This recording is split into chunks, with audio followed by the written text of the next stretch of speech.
Hey, we are now recording. Welcome to introduction session. This session is about Colors of Life, which is one of the programs that I'm running. But more importantly, today I would like to talk to you about Neurographica method, what Neurographica method is, and tell you about different algorithms that exist in Neurographica and also things that you can do for personal development and professional development. So hopefully this session will provide you clarity when it comes to education in Neurographica and gives you some direction, something to think about, perhaps what you would like to do next. And the other part of the session is going to be dedicated to talking about one of the modules in Neurographica called NeuroColour. And we're going to talk about the system that is used for color in Neurographica called, well, some people pronounce it as Wuxing, other people pronounce it as Wuxing. So I think probably pronounced it both times wrong. So I will just be going to refer it as 5 elements philosophy, just because I really don't like mispronounced words, and it is a Chinese word which I do not speak. I have a friend, and she gave up teaching me this particular language, so I'm gonna do just simplify it, and for the reference, I will be talking about 5 elements and the philosophy and the significance of this philosophy in Neurographica, why this system is used, and how you use it when you work with color. And color obviously is a very important element when we draw. Most drawings do connect with color, and color is a magic thing that you can use to manipulate energy. You can use it for cycles, and color therapy is actually a very powerful tool. So we're going to talk about this color theory, philosophy, 5 elements within Neurographica context, okay? So this is what's happening, and I will also talk to you about module called NeuroSynthesis, because I put 2 courses together, and NeuroSynthesis is one of the modules that is taught in Neurographica and is certified.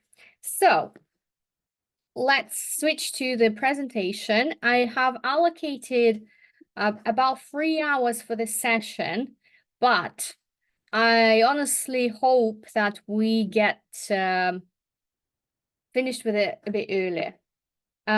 Today I have people present on the session who are already my students, and some people are new to Neurographica.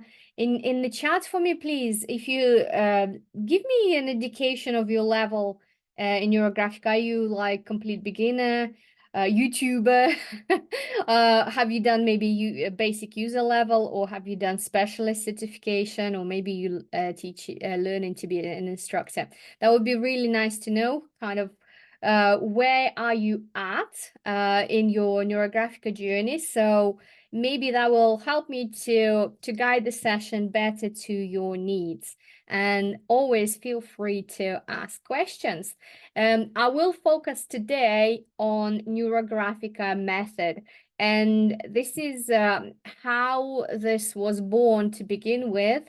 That Pavel Piskarov, the creator of the method, came up with this idea about putting together 2 separate subjects: architecture, which is graphics, so drawing. He's an architect by trade and education, and neuro, which is related to neuronal connections and in our brain. And he developed this model and method that helps us to create new neuronal connections through drawing in a specific way using a blueprint or algorithm. So the Neurographica method actually does have a structure, and the core of Neurographica is based on 8 steps, and I'm going to talk about it in a moment. I want you just to say this is the method that is based on practical drawing, and it's a method of facilitation. So we use it to generate energy, transfer energy, release energy, gather energy, and use it to remove inner limitations and create the reality of our dreams. Because if you can think it, you can draw it. And if you draw it, it's more likely to come to the reality, because you are creating something in front of your eyes, thus creating a new scenario in your brain, makes it more possible. You might have heard that for our brain hasn't got eyes. It's something that you have in your box. It has no eyes, no senses, and all information goes to the brain through the signals that we receive from the world, around us, and from our body. And all those signals are sent to the brain. Once those signals are sent to the brain, the certain neuronal connections, sockets, they fire, depending on what the information is. If it's a new information or new scenario, that's what we're trying to kind of achieve through Neurographica drawing, then there is a potential for this new connection to form instead of firing the old one. And that's what we kind of trying to achieve when we draw Neurographica. I completely forgot to also introduce myself. My name is Mora, or Anna Morali, and I'm certified Neurographica instructor. I qualified as an instructor in 2022, but I've been practicing Neurographica now for over 3 years and had my school for over 2 years. So I've been about for a while, and I learned directly from Pavel. I've been in his institute, and we're going to talk about the career progression and how Neurographica works in that kind of scenario. So we probably had enough of this particular slide, and so I'm gonna try to move on. Before I explain this important fact, I'm gonna just have a look at our chat, see if there are anything important that I need to look at. Somebody has got their microphone turned on. Can you please turn it off? So we have an advanced beginner. Okay, specialist certification. Awesome. Basic user, done basic, absolute beginner, basic user, beginner.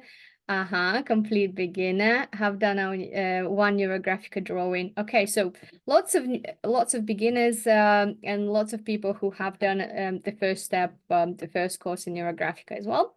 Excellent. That is good to know.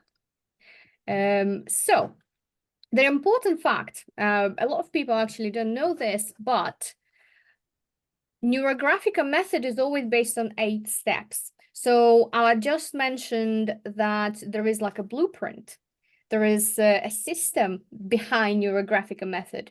And the system is called basic algorithm. And this basic algorithm consists of 8 steps. Those 8 steps that are right in front of you, they can be perhaps sometimes in a different order that is allowed for advanced algorithms, sometimes in a different order, but they are always present in every Neurographica drawing that is completed based on the system, based on the steps. We're not talking here about neuro art per se or neurographic art, because there are 2 variations there. There is neuro art and neurographic art, and I'm going to show you maybe an example, because that's quite a good thing to think about. For example, this is a variation of neurographic art, but it still follows the 8 steps. So that's kind of a good example. You can get arty, you can have like, I don't know, dragons, hearts, and all the rest of it.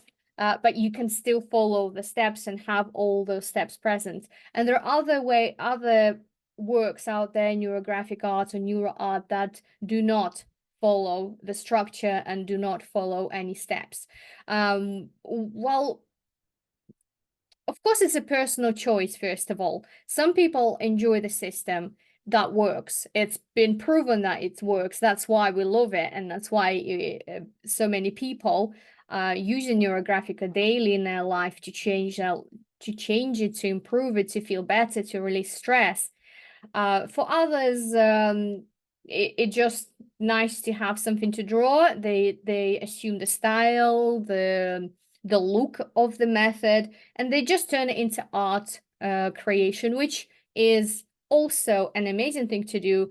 Art can be therapeutic, but often art is also based on the visual. So we create in a picture that looks good, whereas in Neurographica, we are working on the picture that feels good inside, and that's the difference. Let's have a look what else we have here. There's a couple more messages. Okay, beginner.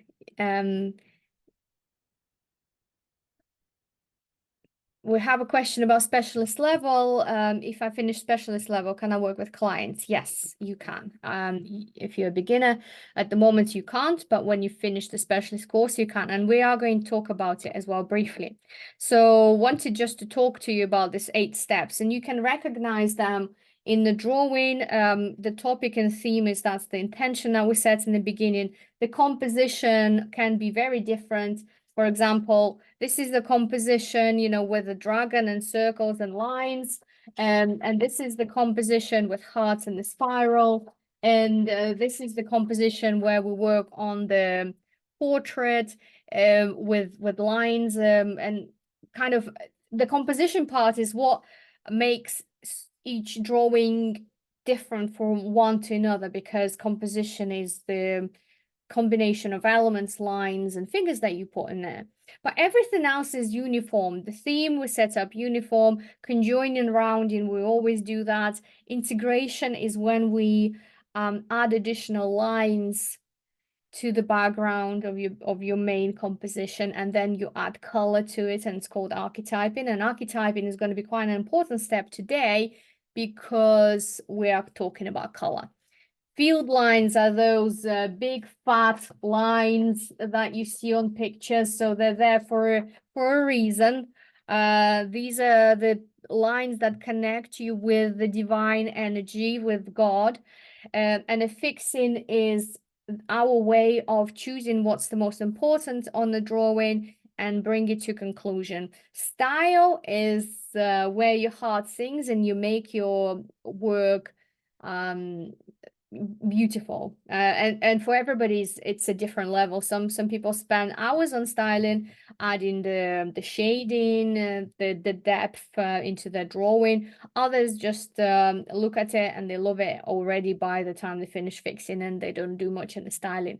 And the step number 8 is very important. We are defining a theme again. For example, if you are going to draw something, in the beginning you have, for example, stress, and you draw in about stress, you're releasing stress. At the end of the drawing, you want to kind of check with yourself, okay, well, how did this change? I came in to draw stress, I felt stress. How do I feel now? Is this a different theme now? Is it still stress? Or do I feel better? Maybe now it's called peace, or it's called the stress management tool. So it usually a good checkpoint for you to see how far you moved from point A to point B. So what was at the very beginning, before you did anything, before you did any lines, before you did coloring, and what happens at the very end when you completed the piece. And that's why this framework is very effective, because it combines your thoughts, it combines your personal experience, and it connects you to different types of energy, because each step of the basic algorithm is connected to different levels of energy, different levels of psyche that we have, like personal, conscious and subconscious, then collective, conscious and subconscious, then we go into divine energy, and we also integrate our intellectual and operational memory. So it's actually quite a deep practice, and there is a lot of knowledge behind it. And I think the biggest problem what we have now, there's a lot of people out there talking about Neurographica, but if they haven't been through even especially like a basic course, they are not aware of the things that they don't know. They don't understand that there is more behind the lines and pretty figures that we draw. There is actually quite a deep philosophy that includes there. Okay, right. I'm going to go to the next slide. And this is where the clarification parts come in. So with Neurographica, what you can do, you can use it for personal development. And it's not that you should choose whether you do it for personal development or for professional development.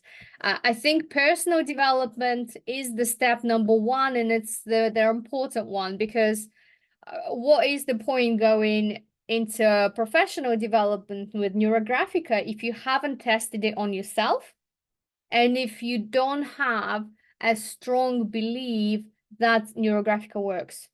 So, I mean, first point of reference, you go and test it for yourself, right? Because you won't sign up, I don't know, for mountain leader qualification if you've never been to a mountain. You are never going to sign up for like to be a chef and spend 5 years of your life somewhere if you never held a knife in your hand and you never cooked a single dish. So first thing you do, you test. You test it on yourself. Okay, well, let me draw something and see if it works. How does it make me feel? Do I enjoy it? Did I receive the benefits? Did I experience change in my life? How is it affecting me and my family and my friends? What is different when I draw Neurographic? And that's your first point of reference. Even probably before you go into anything official, a lot of people dab into free sessions, workshops. One of them is today, free session workshop. There are, things on YouTube.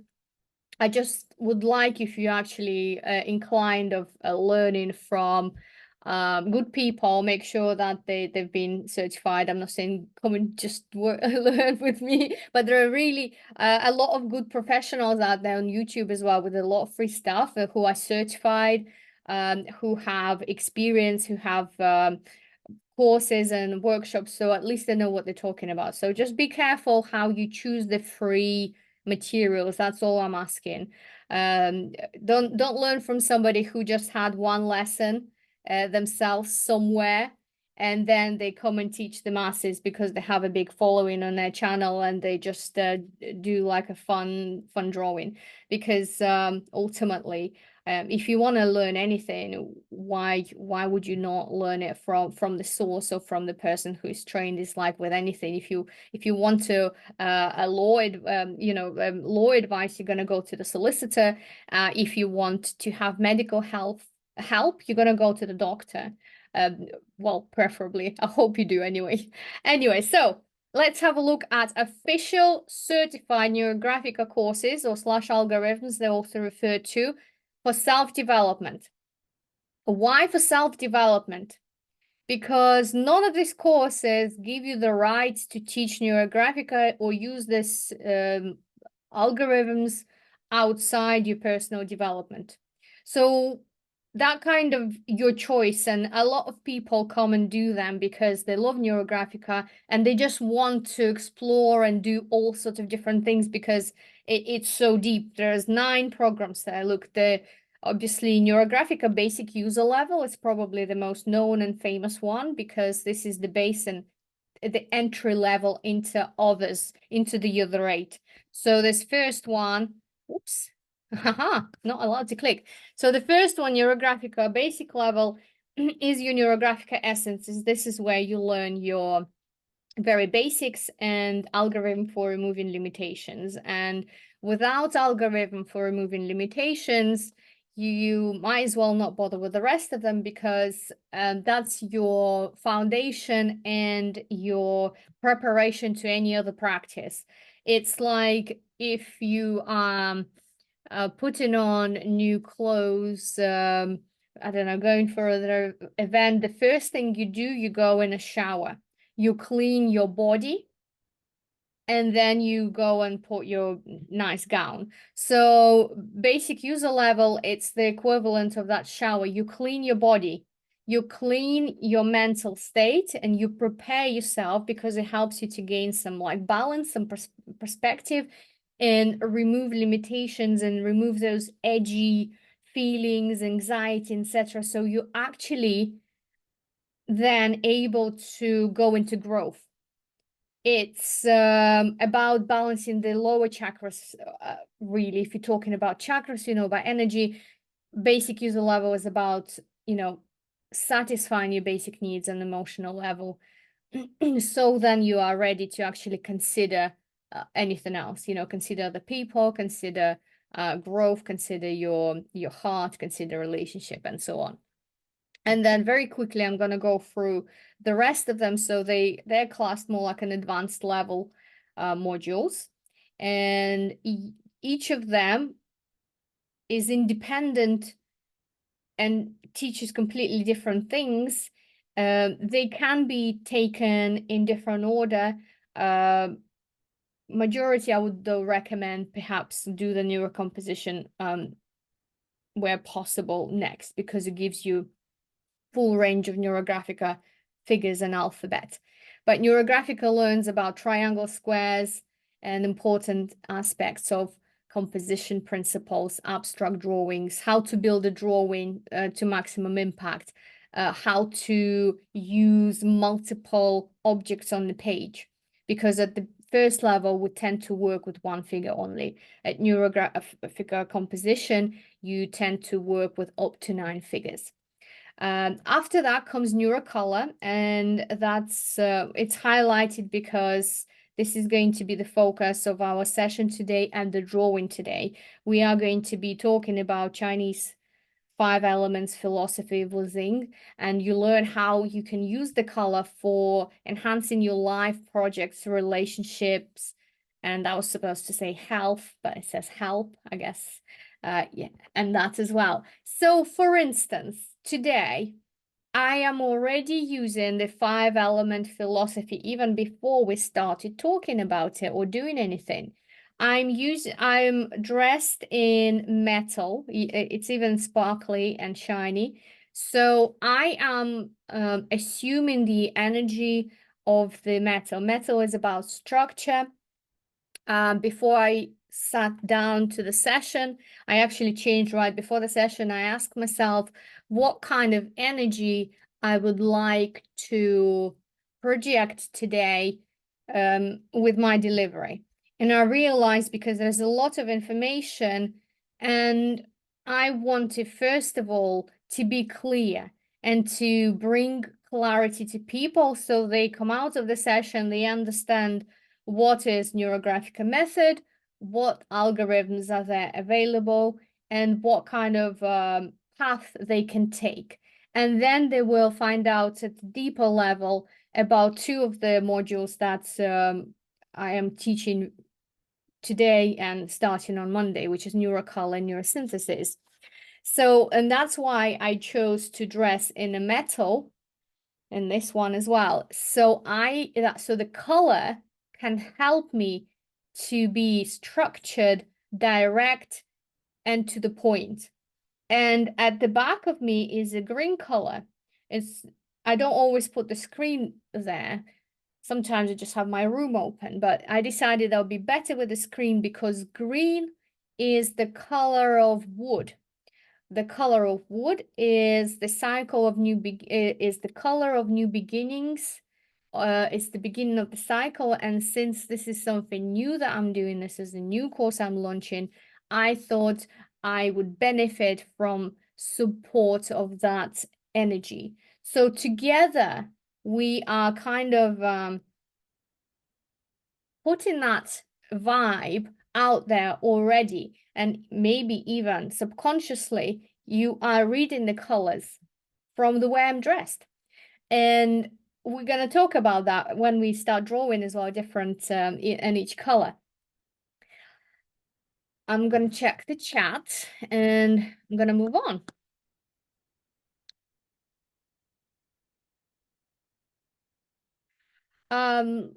Good question. NeuroColour system conceptually similar to Feng Shui for color. Yes, because the Chinese five elements, the Wuxing system is used. So it's the same system, the same philosophy, and it is used in Feng Shui. So they are considering the elements and they are considering the direction of where those elements or things in the house, etc., can go, because each element has a direction. So we have like west and south, north, and east. And the earth element is the center. So yes, it's all related, and it's more like Feng Shui is based on the Wuxing, which is 5 elements. Thank you for that question. I'm gonna kind of read them through and move on to the next one. So after NeuroColour, we have NeuroSketching, and this is kind of a fun module. You get to draw Neurographica very fast. You get to draw other art styles as well within that course. So it's very experimental. Often we're using maps and neurosketching. We go into one session goes into frequency and exploring, you know, theta waves and all of the waves with Neurographica line. And it's also the course where you work on the image. So neuroportrait is part of the neurosketching course. Neuromandalas, I think, quite self-explanatory. It's working with balance, working with chakras. So it's another color system, and it's introduced through mandalas there, because neuromandalas are based on the chakra system, the seven colors of chakras, and all the mandalas will look like little kind of circular rainbows or moonbows, because obviously mandalas are round, and it's actually amazing course, neuromandalas. I love it. I have like 10 different mandalas in my course because it was just so much fun to create that one. NeuroSynthesis is about self-development, image of yourself, and there's a big system there about aligning body, emotions, mind, and spirituality, concepts of NeuroMan and multi-role personality. I'm not going to stop here for much longer because we will actually talk a little bit more about it later after we do some further introduction. Neurocommunication is about modeling relationships and conflicts. NeuroGoal is the course that helps you set up goals in an effective way. And this is the course with a lot of stars. You might have seen it. It's very recognizable visually.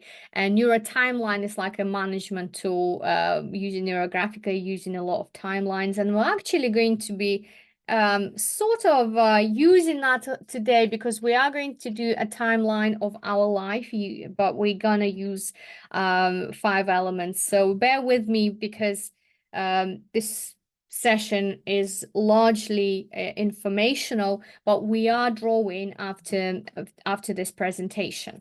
So far, I'm hoping that it makes sense. So these are the modules. For example, if you don't want to be developing professionally, you don't want to teach Neurographica, you don't want to use Neurographica with your clients, this is your play field. You can get these courses, all of them, none of them, one of them, a combination of them, in any kind of like a Lego, I guess you can put them together. And what I wanted to say, let's say you have done 1, 2, 3 of these courses, and then you fall in love with Neurographica even more, and then you decided that you want to progress further with Neurographica and teach it, become an instructor like me, or become a coach. Then you can take some of the money that you spent here and apply it against the price in the institution. So, but it only works for the instructor, because these are the modules. So if you were to enroll now on the instructor course, These are all the modules that you would get inside the instructor course. Aha. So in some point, every instructor went on the course and they did a basic composition, NeuroColour. They did all of those modules inside the instructor course, plus the specialist, and then they received the right to teach. So all those modules are actually quite advanced because they are part of instructor course. So I just thought I'm gonna throw it there in case you'd be like thinking, oh, I don't know if I want it yet. I haven't got enough information. I don't want to pay twice. But actually they are excellent in terms of supporting the instructors. So if you came and took the course with me, I don't know, let's say you took beginner and the NeuroColour, then you can say, okay, I spent $400 on these two courses.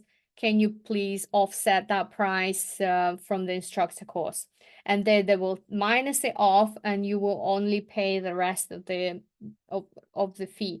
So in a way, it could work as a gradual payment plan and investment into your future if you're not ready yet to commit for it, or you want to try different things. And you're never losing anything because you get to study with different people and then also study with the Institute of Psychology. Okay, have you got any questions so far about the modules that I'm just talking about? Let's have a look. If you do want to go professional, is all this included in the training? What do you have to do to get specialist level? And do you give the instructor course or do you need to learn Russian? Okay, excellent. All questions relevant and all I'm going to answer. So let me go for a moment to the next slide. And the next slide is about the specialist course. So in order to get a profession, you have two options. You can either become a specialist or you can become an instructor. So there's two ways of using Neurographica professionally and I guess earn money as well if that's what you are kind of looking for. In order to become specialist, you need to complete a specialist certification. So to complete the certification. So somebody's thrown me off with their microphone. Could you please double check who is speaking? Hush! Hey, leave it! He's down! Hang on, Leave hang it! on, hang on. I'm gonna do that myself. It just takes me a while to come out from the presentation. There we go. I muted it. Sorry about that. But sometimes it's outside my control from what people say. Okay, right. Come back in the presentation. So in order to get the specialist course, you will need at least basic user level and neurocomposition, because without those two courses, you won't be able to understand specialist course. It just a must-have. NeuroGoal, I would say it's more of a recommendation. It would be good to have before you do the specialist course because you work with timelines in the specialist course and it just gives you that additional knowledge and edge. And the specialist course and a specialist, once you qualify, can only operate within a specific set of modules. So you can only operate using NeuroTree, True, Quality of Life, Score, NeuroArray, NeuroLotus.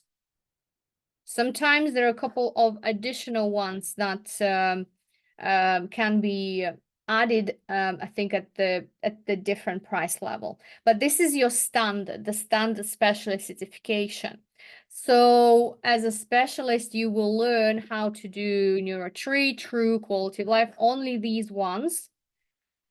And you use them as a coaching method. So you're not there teaching them what Neurographica means and philosophy of Neurographica, but you're using it in a coaching practice, which is different to to teaching. Coaching is different to teaching.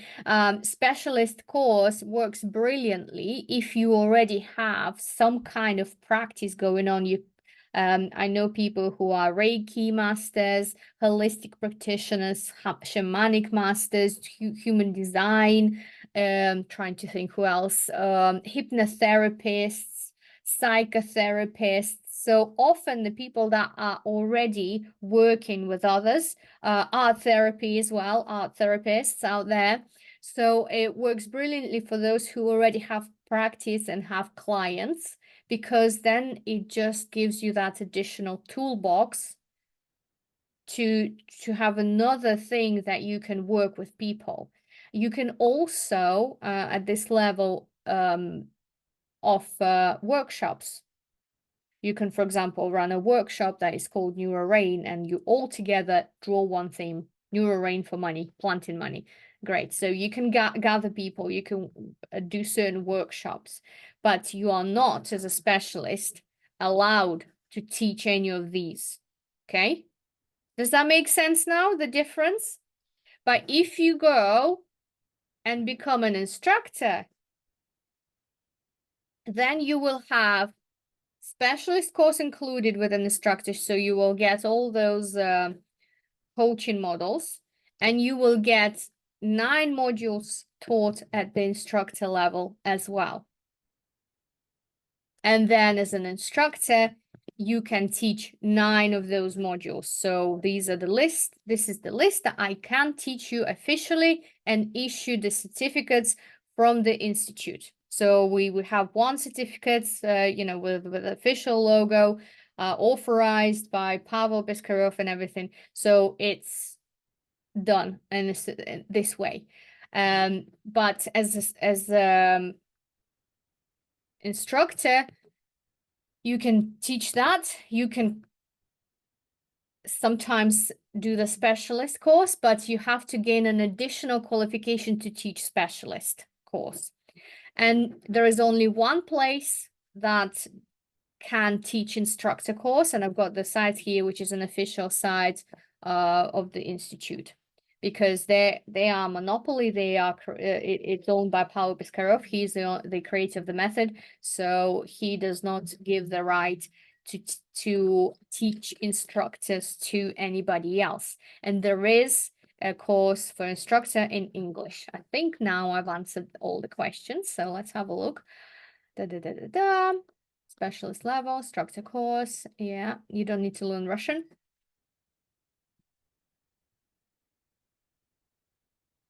Where does the ancestral work fit into these modules? So the ancestral work per se doesn't exist separately, but there is an ancestral neuromandala that is part of neuromandala course. And that is pretty much it in terms of official way that Neurographica is presented with Pavel. So he presents ancestral neuromandala, and that's about it.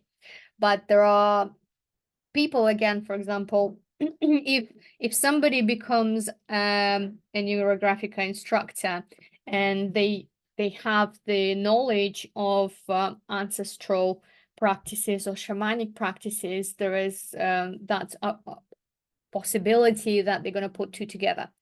And there's another, I'm thinking ancestral, no, I'm not, I'm thinking shamanic. So that's it's about that. Thank you. So far so good. Any more questions? Do you have to become an instructor to do that? To do the ancestral? If you want to do an ancestral mandalas using Neurographica, yes. But if you somehow can incorporate your knowledge, ancestral knowledge. Laurie, do you understand, right, that you have the knowledge of ancestral? Yes, okay. So you have your own knowledge already. So what you could do, you could become a specialist, and you can use that ancestral knowledge, let's say in the neurotree, because there are neurotree where you work with roots, NeuroRain where you work with female and male energy, and then you can definitely logically interpret the ancestral part in there if you wanted to.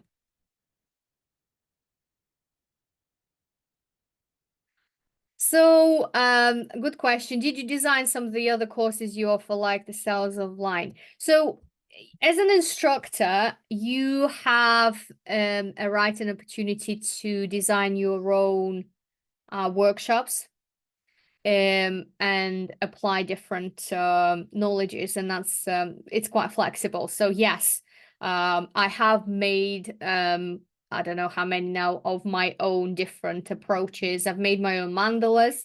I've made my own workshops like NeuroCell, you know, connecting to cell and kind of healing for that connection, and many more. So yeah, that would be an instructor level.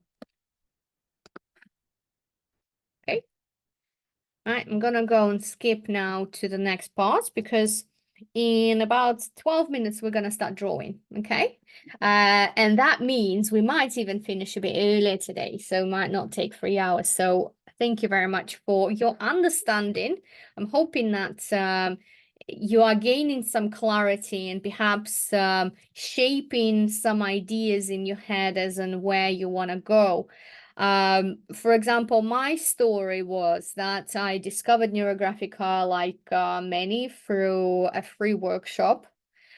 I attended there was a series of three of them, and I always have this. This is my first Neurographica drawing. I framed it because it was just so powerful for me, a little egg. And it was about money. And it kind of the thought that I want somehow my life to be connected to Neurographica appeared with the very first drawing. By the second drawing, on the second drawing, I was already drawing my Neurographica school. Second drawing, that was came true very quickly. And then even knowing that I want to do Neurographica school, I wasn't ready to commit to 9 months of study and a significant financial investment.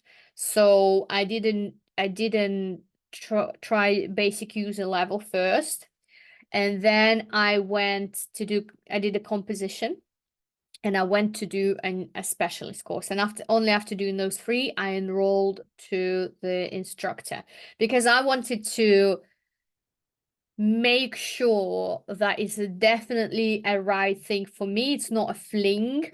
I am very I'm the type of person who loves a lot of things and get interested in many things. So I will try anything.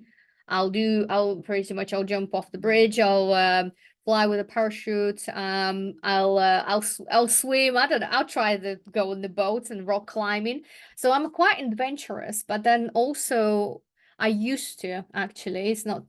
I'm much better, I think, with the help of Neurographica. I used to get interested in something and then lose interest very quickly as well. Like I get into crocheting and I'll crochet 5 weeks straight without stop, and then I won't touch the yarn for the next 7 years, you know?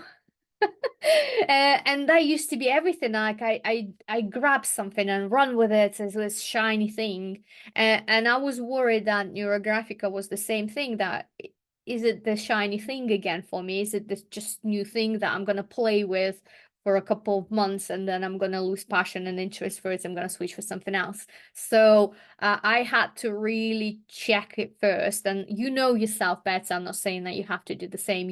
If you know yourself better how you operate. But if you're anything like that yourself, when you like get new thing, you get excited, then you can just cool off and actually think, nah, I'm gonna do Zentangle now. Then yeah, make sure that it's bulletproof before you make big decisions. Okay, let's have a look.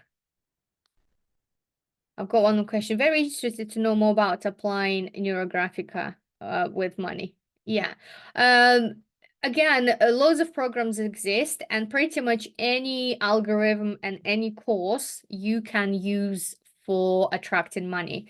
I have a system that is called Abundance Money Accelerator that is dedicated to just working specifically on that theme.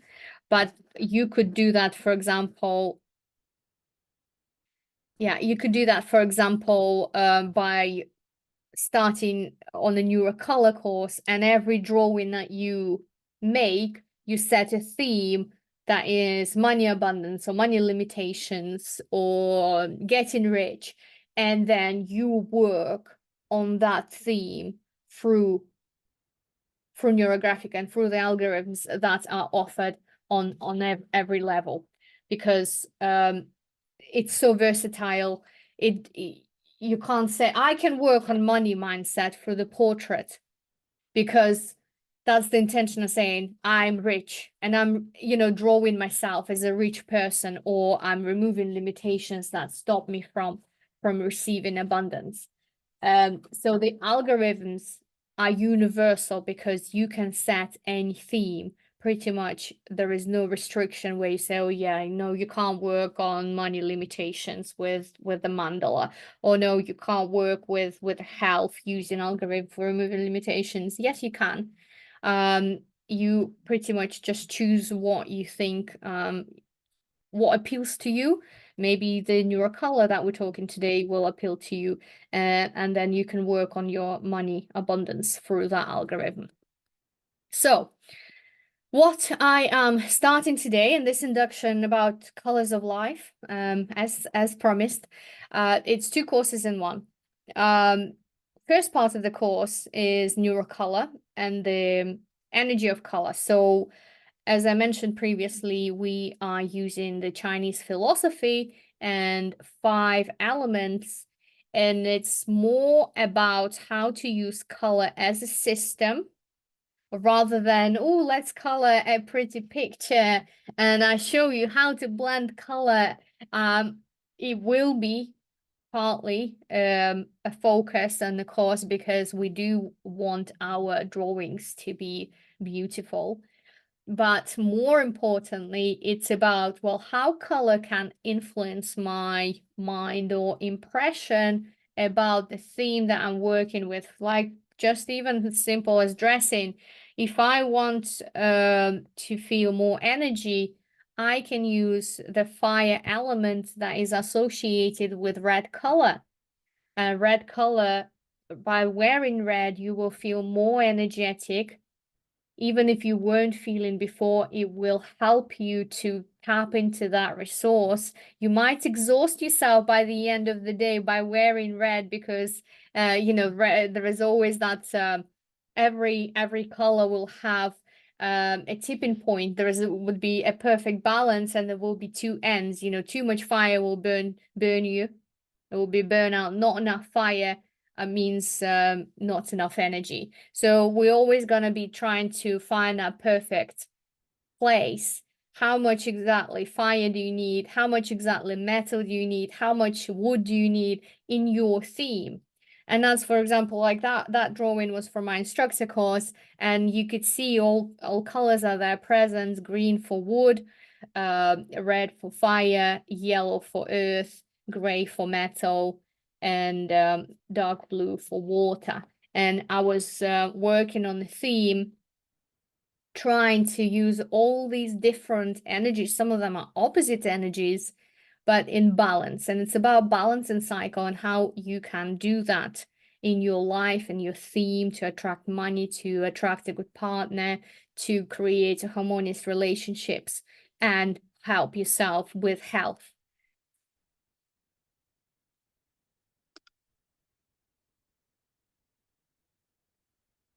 Just reading the questions. When you say themes, same as setting intention. Yes, theme is setting intention. Theme, goal, agenda, setting intentions comes before we start any work in Neurographica. And this is the wheel. You're welcome. This is the wheel of elements. They're not labeled, so I'm hoping that you could kind of guess which one is which from a little interaction. But the elements theory is the Chinese philosophy, and it uses to describe those interactions, the 5 elements, and they they kind of go into cycle. For example, wood produces fire, so when it burns out, there is well, it creates fire. Fire then, once it becomes ash, it creates earth. Earth creates metal, because that's where we find metal. We excavate it from the earth, and metal produces water. And there's a few explanations how metal produces water. One explanation is that metal is a container for water. And I have those like little metal singing bowl here again to connect me to the metal energy. So that's one explanation. Another explanation is that metal draws the condensation. So I think before people knew really how the condensation process works, it was a bit of a miracle. You know, you wake up in the morning and look at the metal ball, and then there are like drops of water on the outside of the container, not inside. So it was always that connection. Oh, look at that. Metal just produces water all by itself. And then another third explanation, which I recently learned, that it's provides water with elements with what's the word I'm looking for? Like nutrition and different yeah, there are always metals in the water, aren't they? So, and some of them are very useful for us for the body. So it's nourishing the water with those elements, micro elements that goes into the water from the metal. By the way, just for the full transparency, I am not like some kind of full guru on five elements and Chinese philosophy. I am trained in teaching NeuroColour course. I'm trained in teaching this in relation to Neurographica, and the knowledge that I have and possess is in what Pavel gave us, and obviously he has his own interpretation of the system. I have done though quite a lot of extensive research. I've looked in many articles, and I'm reading books about the element, because I find the philosophy is very fascinating, and it goes to like 476 BC. So we're talking about ancient practice, and it's still used today for in Chinese medicine, philosophy, feng shui, fortune telling, martial arts, and other things that this theory can relate to. Where did I jump to? Hang on. Minerals. Thank you, Judy. This is the word I'm looking for. Thank you. I was just on the tip of my tongue. I appreciate your help. And the second part of the course is within the colors of life is the sixth algorithm, which is called neurosynthesis. And this is about multi-role personality model, NeuroMan, and I'm going to kind of go and talk about it in more detail.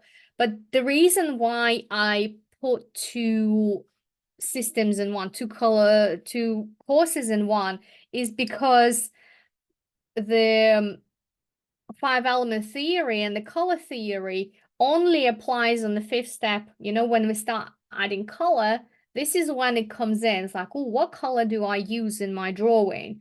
So we're going to use the five elements theory. But until then, you can draw anything you want. And as such, the NeuroColour doesn't possess its own drawing algorithm, you know, its own structure, because it's largely applied only at the step of applying color. So you pretty much like halfway through the drawing by the time you get to use five elements. And therefore, I thought I might as well take the full algorithm, which is neurosynthesis. It hasn't got no sharp edges, no big like triangles or anything. I thought that would be perfect, because you can just go in and take it straight after the beginner course, because it's based on circles. And what we're going to do, we're going to draw neurosynthesis algorithms, and then we're going to apply color based on five elements. And that's how the two courses together are going to be. So they're not separate from one another. They are built into each other. So it's going to be, I think it's going to be super powerful because you get the combination of two best of both in a way. And neurosynthesis is for people who are ready for a vibrant life and your time has come.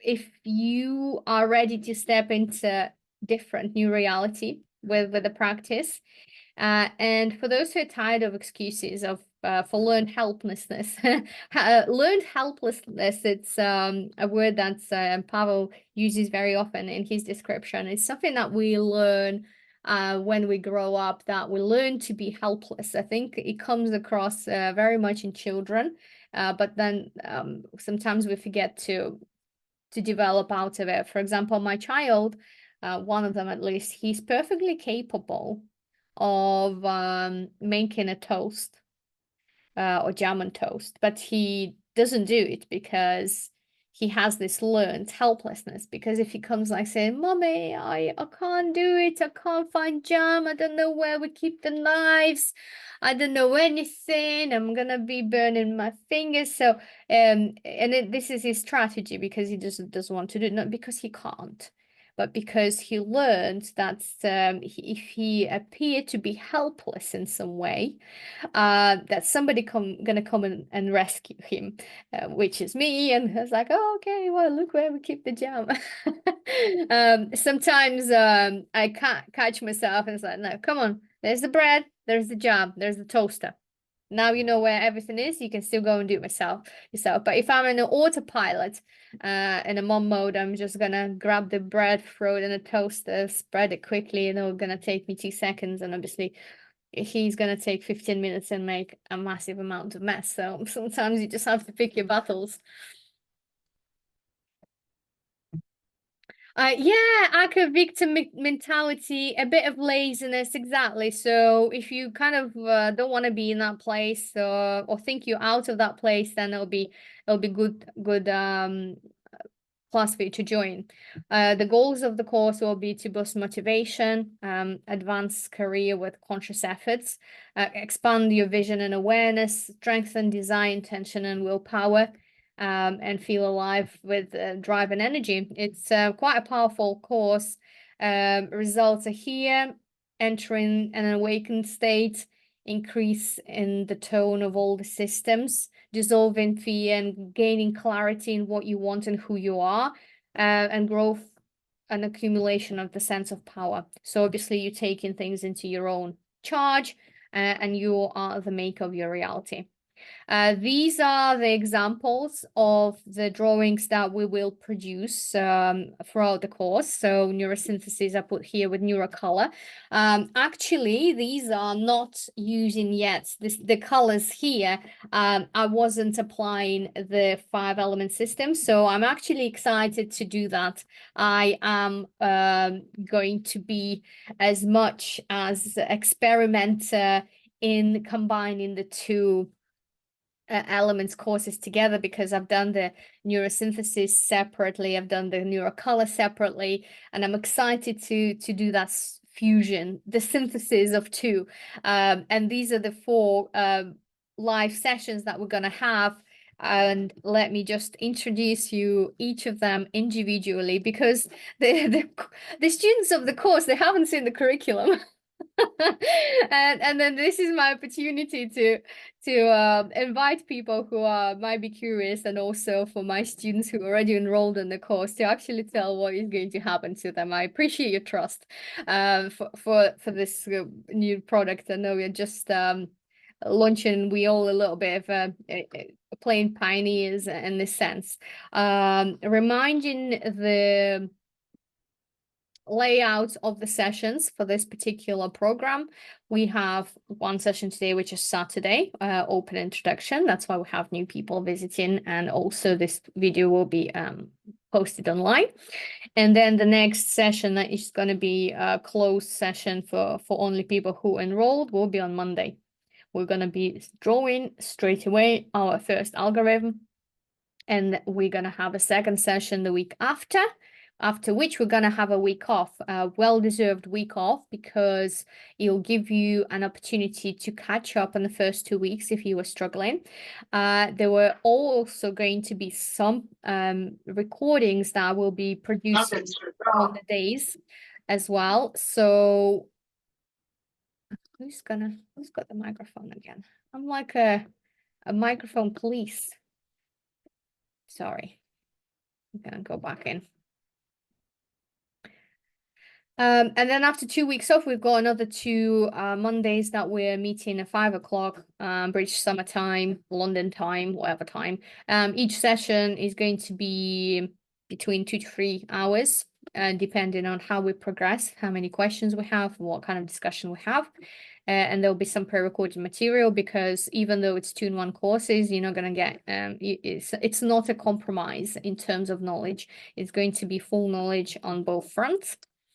And session 1 is going to be the diagnostic model. We're going to be exploring your theme for personal diagnostic. We're going to do like a full scan and diagnostic of your problem, of yourself, where you're going to receive insights about your blocks and potential challenges, and bring awareness of how to move forward on the step 4.2 called archetyping. We are going to start introducing color based on 5 elements, and these are here below. So wood, fire, earth, metal, and water. So using all those colors, we're going to work on color using that system to further enhance our drawing and work at the deeper level.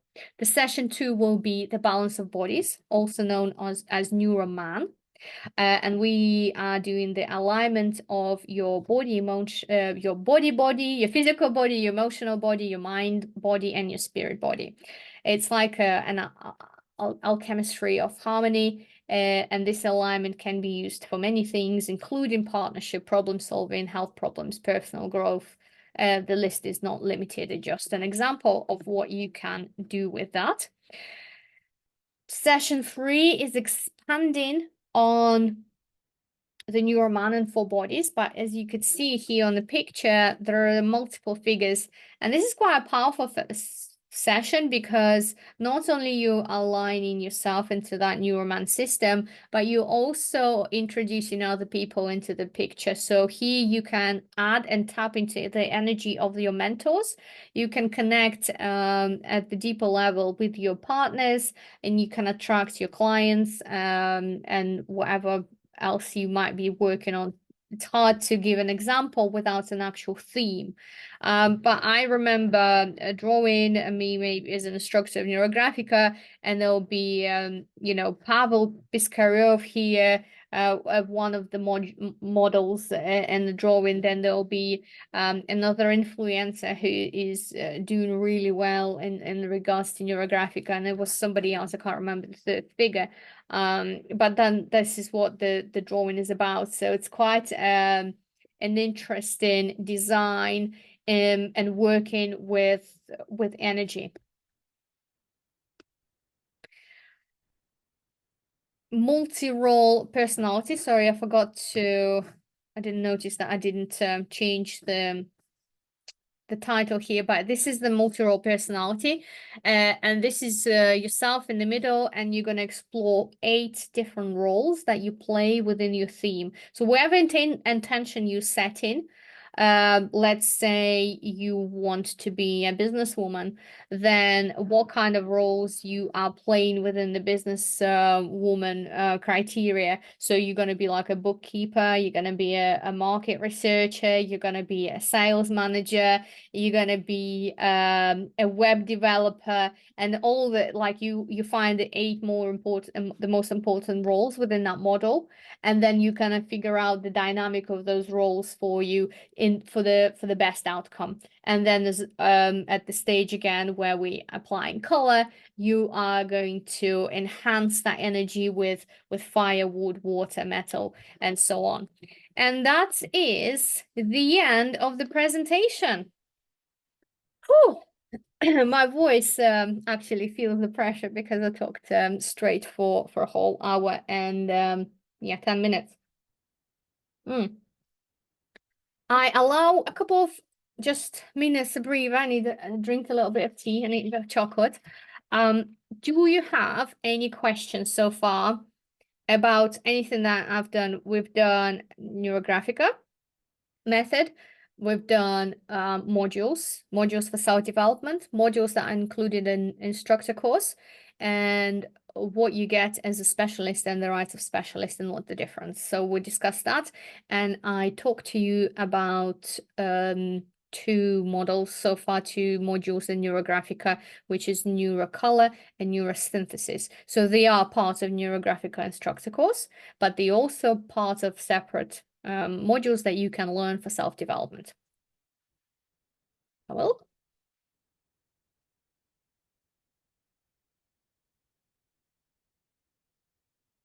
no, you don't have to do the specialist to do the instructor.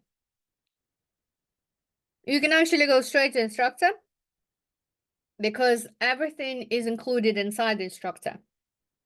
So you'll have a basic, you'll have a specialist, and you will have the instructor modules.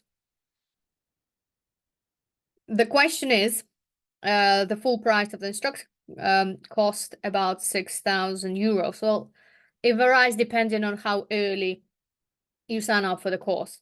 But worst case scenario is it's the full price is 6,000 euros. Question is, are you prepared to invest 9 months of your life and 6,000 euros in something that you haven't experienced through yourself? If the answer is yes, and you somehow already know that you've done it, or you might have done a couple of modules and you're ready, then, go for it. If you're not ready and you're not sure, then buy a couple of courses, because you're not losing anything. You can reinvest that money into your instructor course because that will be taken away. If you do specialist, then you get a discount on instructor. Yes. So I'm launching a specialist course in September in collaboration with another instructor. And let's say you become a student of mine on a specialist course, and you pay me $700 because that's the minimum price that I can charge you for the course. So the prices are regulated for the specialist course. So you pay $700 and you become a specialist. So you work specialist for a year, or might you not, and you decide that actually this is not enough, I want more rights. Then you go into institute and say, I've done beginner course, because you'd have to do that anyway before you go on a specialist. I've done beginner, I've done specialist, I spend $200 on beginner, 700 on specialist. They will be like, okay, the course is 6,000 euros. Let's take away your $900 that you spent already, and this is the difference, and that's what you pay. Everybody's a winner. Yeah, yay! Everybody's a winner because you get to learn from different people. So you get to learn from me or whoever instructor that you choose, and then you get to learn again with the institute that is also run by different instructors like myself, and some lectures would be translated from Pavel. So it's kind of a good way of doing things, because you dip in your tone of water, you're trying it out. You need to really figure out how you're going to run the business, whether it's going to be offline, online. Can you make it work for yourself? Can you get people in, and so on? And how good are you with promoting online and running the courses, etc., and how that fits within your current profession role, or is it are you going to do part-time, full-time, and all the things that it'll give you a chance to figure out some of those things. Okay, I'm switching now to the drawing mode. I think we are all ready. Okay, I've got some paper here. You are welcome today to make some notes as well while we're drawing. But what I'm going to do is I'm going to go straight into the drawing. I recommend you that you use the marker today because it's going to be quite a quick one. So don't choose any linears today. Don't do anything like that.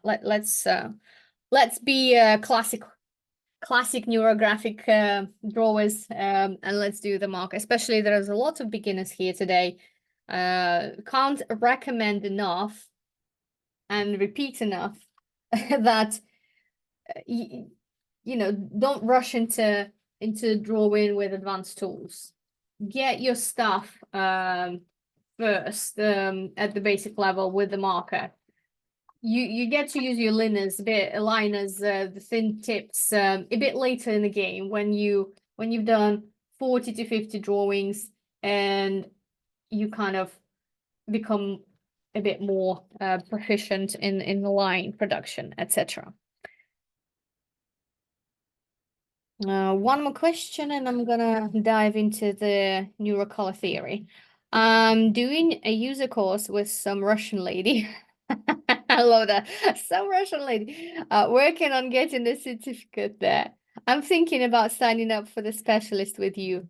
Would that work? Yes, it would. It would definitely work. I don't actually care where you took the specialist. I mean, the beginner, you can, as long as you show me the certificate, then you can access an advanced level. And one more thing that I wanted to note for people who are new here, that if you have done a user level with somebody else, but you come and join me, for example, for this course, the colors of life, or for whatever the composition, I will actually give you access to my own user level course for free.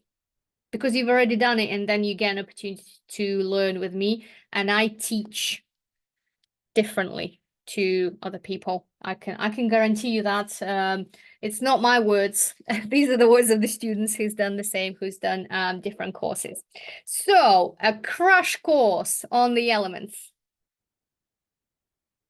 Karen's saying the others basic course is amazing. Karen is actually one of those people who done the course with somebody else, and then she also came with me to do it with me.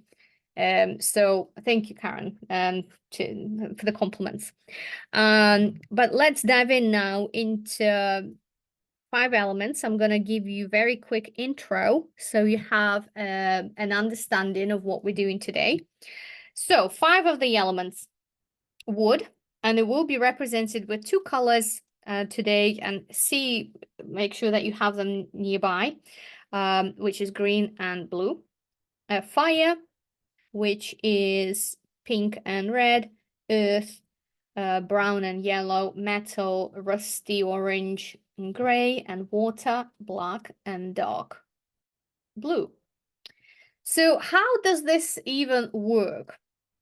I'm going to give you some interesting explanation. I'm going to actually use this. So in theory, very, very simply, there is something that is called Tao. And Tao is one. It's like oneness, wholeness. So we can take this circle just as a circle. And let's say that this is Tao. That represents oneness. Within that,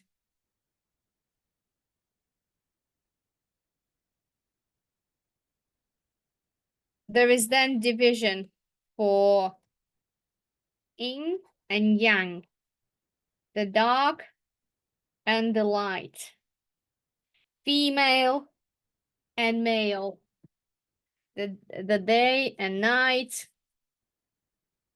the sun and moon. And these are the energies within the Tao. The movement of the yin and yang then generates kind of something called the third energy, its movement. So it's always moving, the energy, the light and dark always changing, the female and male energies are always better in combination. And then the movement of yin and yang then produces the 5 elements. the 4 directions, which is, hang on, let me, south, north, east, and west, and earth is the center. There you go. There's another drawing here, earth here. So it produces the 5 elements, and 5 elements make everything on our planet, make everything. Not necessarily the physical composition of the elements, but the energy of the elements make everything on the earth. So these are the energies that we're going to be working with today. And these are the energies that we're going to use for drawing our timeline, the timeline of our life. And that would be an interesting one to do. Each element in the timeline, in the human life, represents a 12-year period. So wood is between 0 and 12, fire between 12 to 18, earth between 24 to 36, metal between 36 to 44, and water between 48 and 60. And you'll be like, okay, what if I'm 61? What happens then? Well, what happens then, you basically restart the cycle. And at the age of 60 to 72, you're going to go into the wood area. And after 72 to 88, you are going to be in a fire energy. And so kind of the circle is continuing until the circle is broken, until you die, until relationship ends, until business dissolves, until the processes somehow dissolve, the elements kind of moving, and they're transforming and influencing each other. Christine's saying, I'm 60 now, new beginnings. Exactly. And that's why so many people lose their sleep around this age, because it's like a new childhood. We lose your sleep, we get again into try new different things. It's an interesting age. It's an interesting age for sure. Would you enlarge the screen on the screen? Picture on the screen. Okay.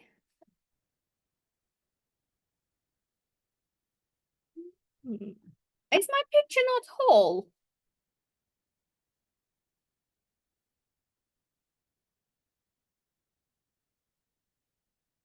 No, actually quite an important thing. Can you just give me some feedback?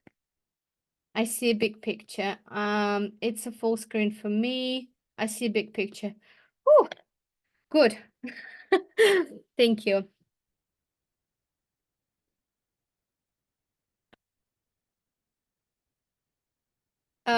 Cycles.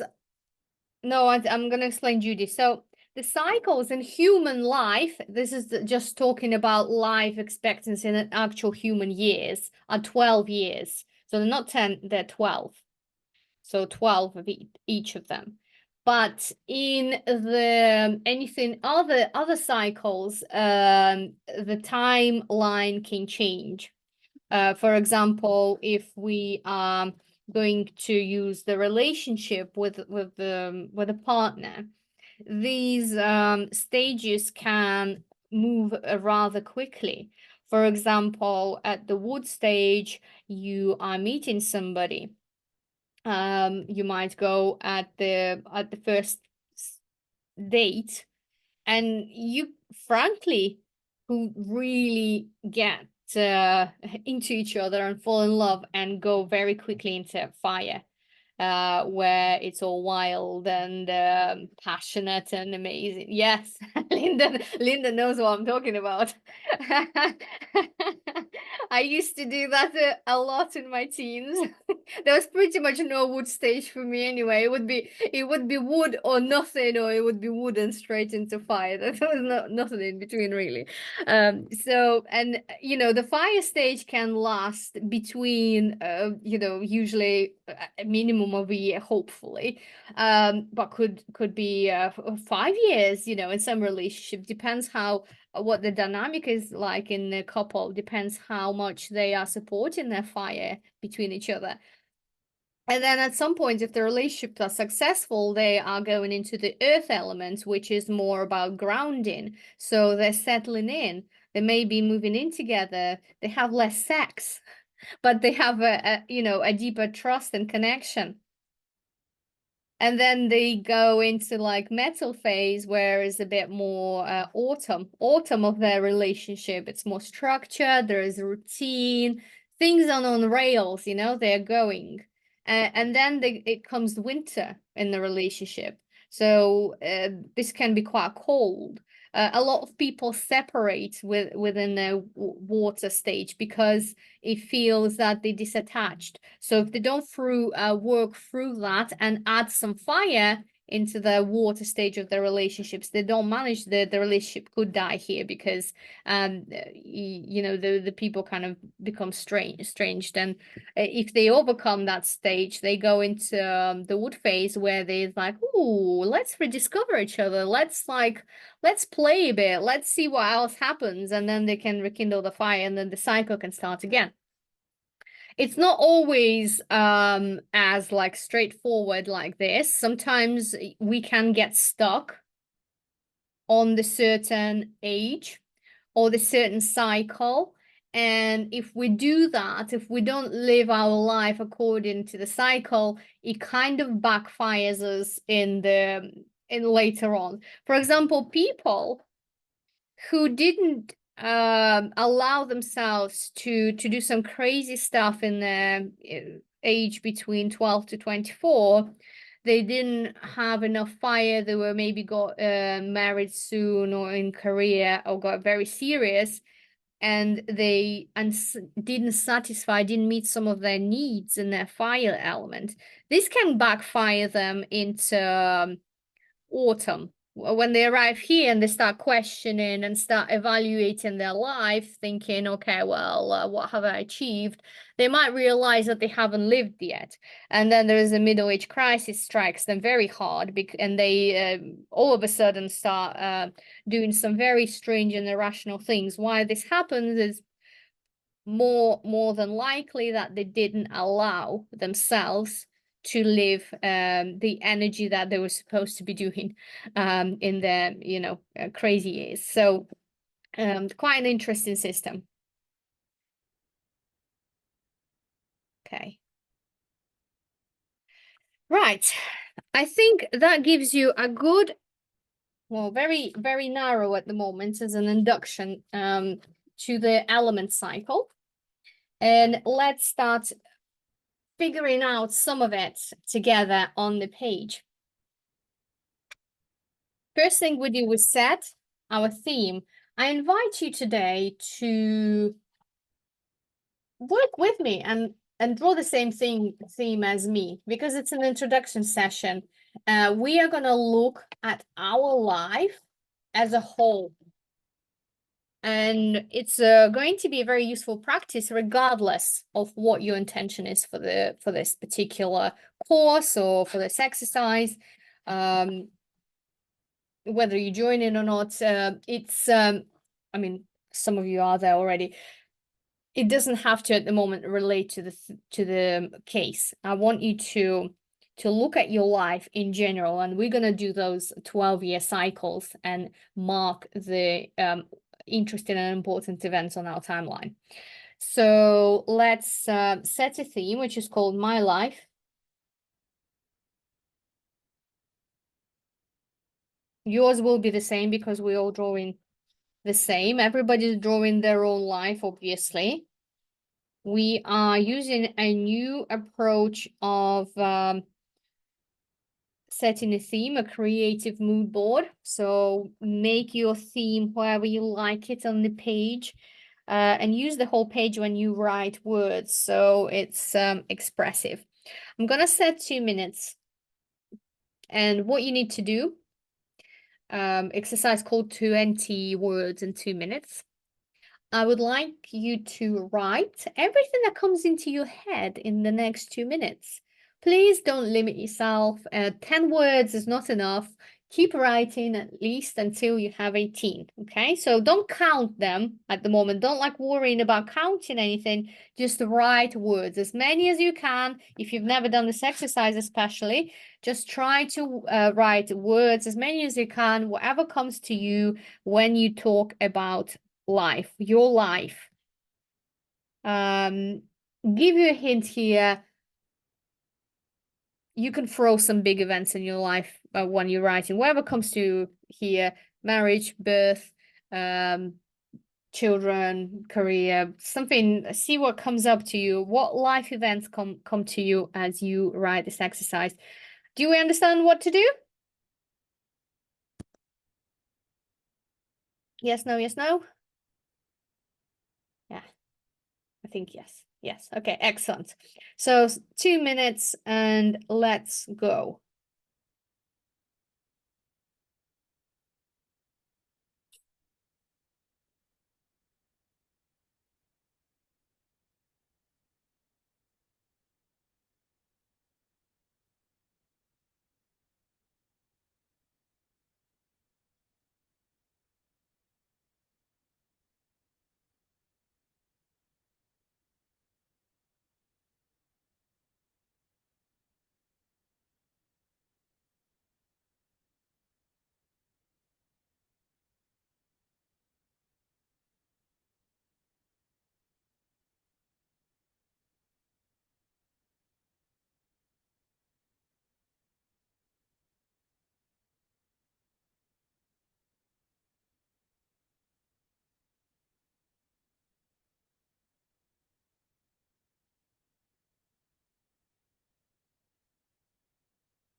Okay, 2 minutes are done.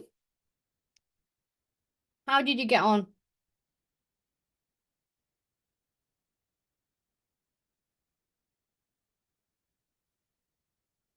We're good? Just give it a count at the moment, just see what you have. Have a look if anything that stands out to you. I really went into different years and what happened, like years when I had my children, when I moved country, well, there's divorce here, uni, new relationship, my loss and traumatic experience in childhood and moving as a result. I've thought about my first love, that when I was 6. I thought about creating my business and having a career prior to this, and marriage and buying a house. So kind of lots of big events. We don't have to know exactly. Some of them would be approximate with a year, but we'll do our best. I write a lot about divorce and sadness and felt sad during this writing. Obviously, it's surprising, didn't expect this to appear. Oh, this is obviously, apart from the fact that you feel sad, this is a really good observation, and thank you for sharing.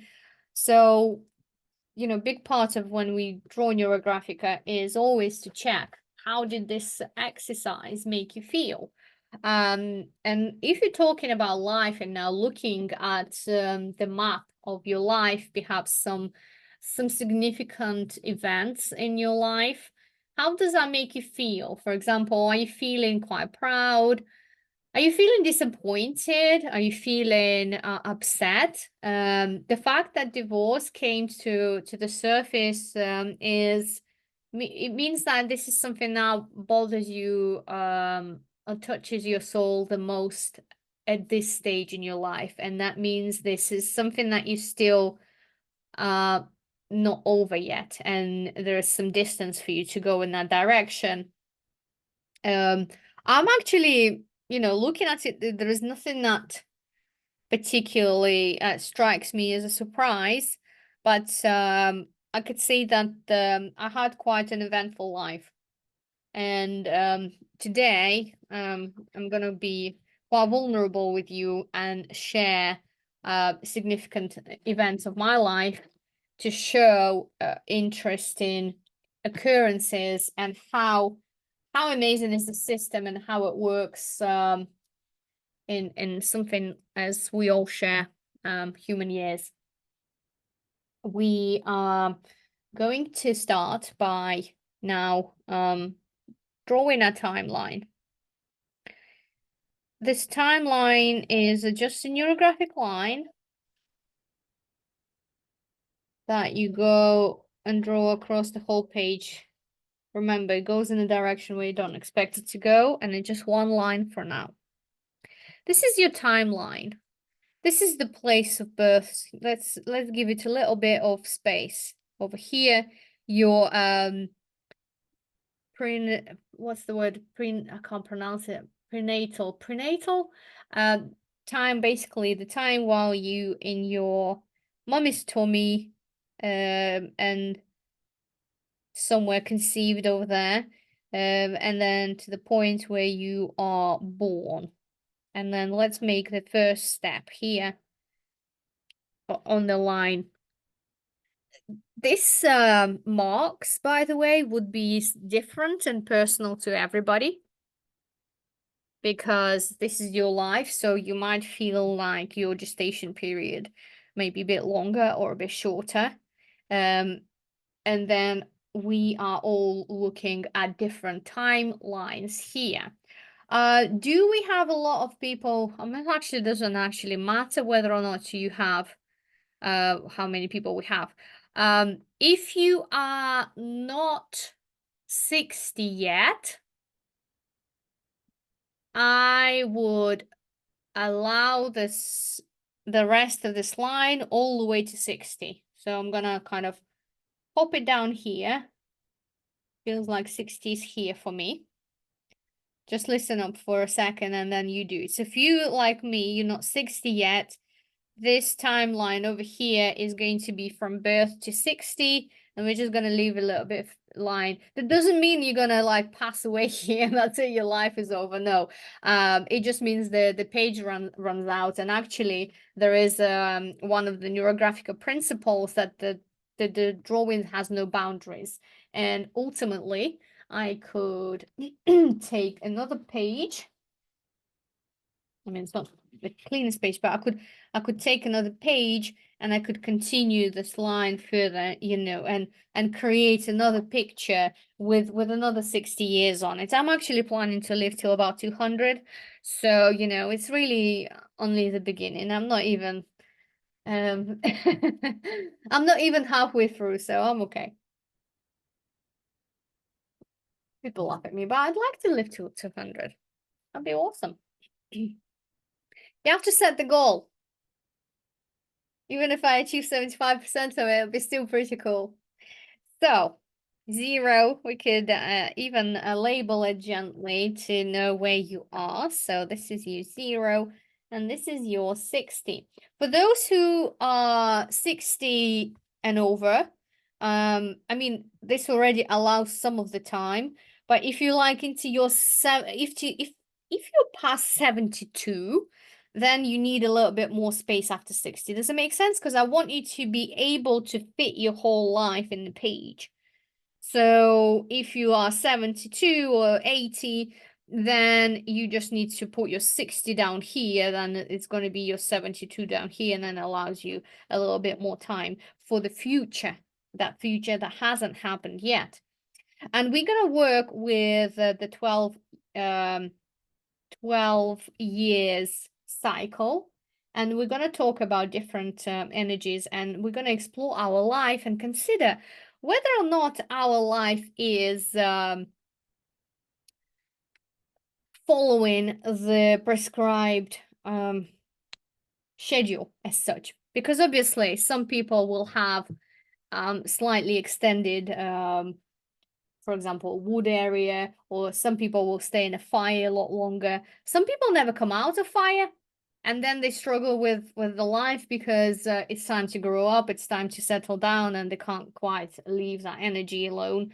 And then that brings its own trouble because they're 55 and they have no career, no house, no one to settle with because they just been burning their life because there was something something happening in the background.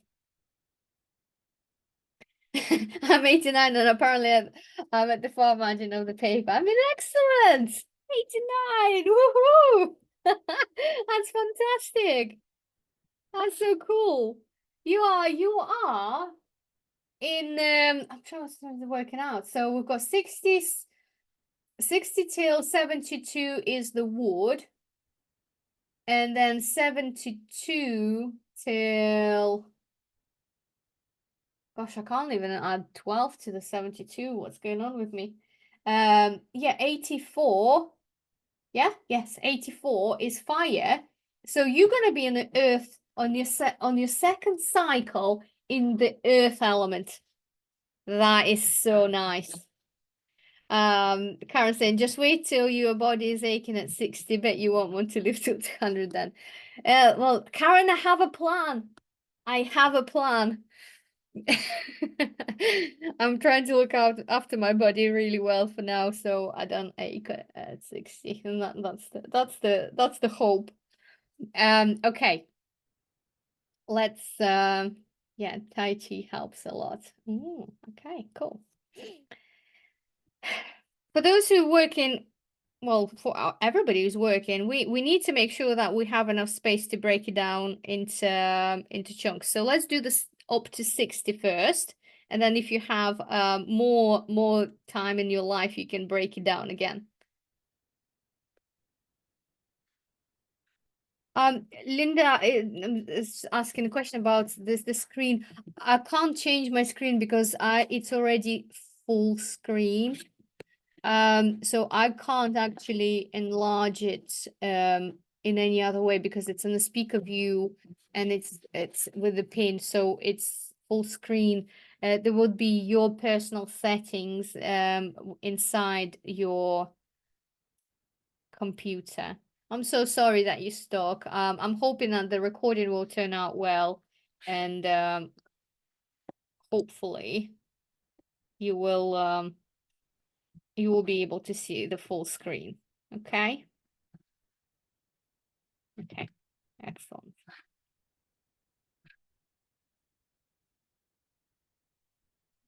Let's start with the wood. So I'm gonna just kind of go down here and make a hatch. If some of them are longer, that doesn't matter. Sometimes it feels longer or shorter. The childhood till 12 feels, I guess, quite a distant memory.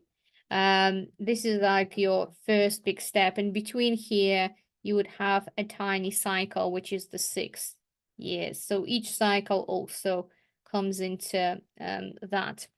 And over here, we can start kind of adding that energy of the element already. We're gonna start straight away adding some color. Just to present that. Blue also means wind. So it's not just the element called wood, but some of the energy associated with this stage is also wind, air. It's a very light time, especially when we are born. We are very much like the air. We're learning everything. We are kind of practicing.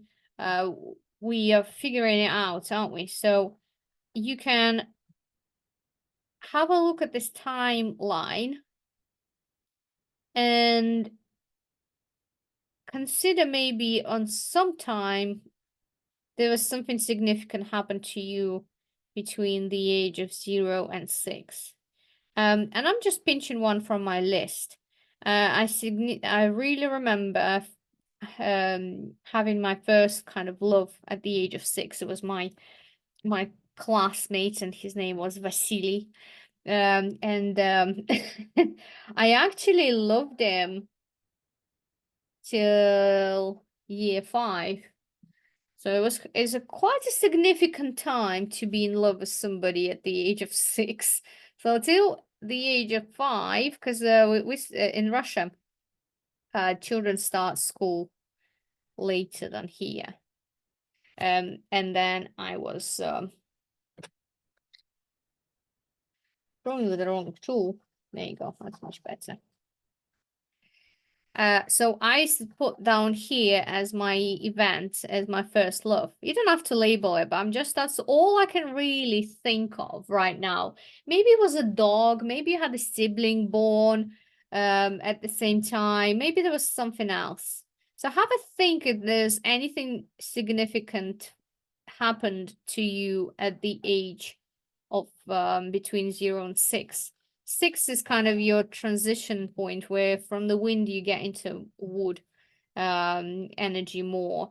You become a little bit more stable there. You become a bit more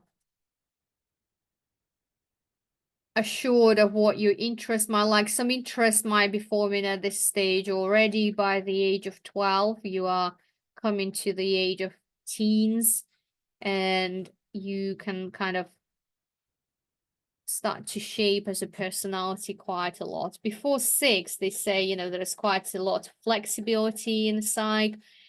Children can learn, can relearn, and there's a lot of personality traits forming in that early years. And then there is a stage up to 12. You can write words near the circles, Laura, absolutely. And you can have more circles as well. I am just kind of I'm going to place just like one significant event for demonstration and for really time. And then we're going to have to the very first big mark. So my life somehow so far has been marked significantly every 12 years. Some events were positive and some events were not so much. So this is me 12, a 12-year-old girl, and that was probably, well, there's no probably, there's definitely, it was definitely the most significant year of my life because it changed the life forever. So it was one of those pivotal moments where your world crashes and burns to the ground, and then you kind of start the new life. So at the age 12, we had kind of a big family tragedy where my dad passed away, and then my brother came to the funeral from the army, and he never returned. So we also lost my brother. He was only 18 at the time. And my family from the size of 4 reduced to the size of 2 in the year of 1998. And that shaped a lot of my life going forward because it's made us to move to a different city. It shaped a lot of the personality of me, and obviously it created quite a large trauma that I only started to dealing with in my 30s. So it was a big thing that happened at the time, and it was right in the middle of that transition. So I was born in June, and I was 12 and a half, and so it happened in December. Both of the events happened in December, so we had like 2 back-to-back funerals. And then the same year, in the summer, we moved to a city. So we sold everything, packed the bags, pack all the belongings. I bought a flat in Novgorod, and me and my mom moved to a different place and started a new life. I think that's why, one of the reasons why as well, I didn't have to deal with it for such a long time with my trauma, because it was that new beginning, because everything was different and I didn't really have to face it to the same point. So that was my 12th significant event. And then we have the 12 till 24 over here somewhere. You could do years, you could do, you could do your age, and you can do years as well if it's significant for you. So here I'm 24.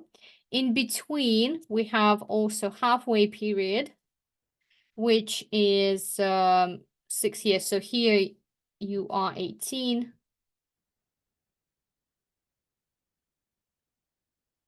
And he is 24.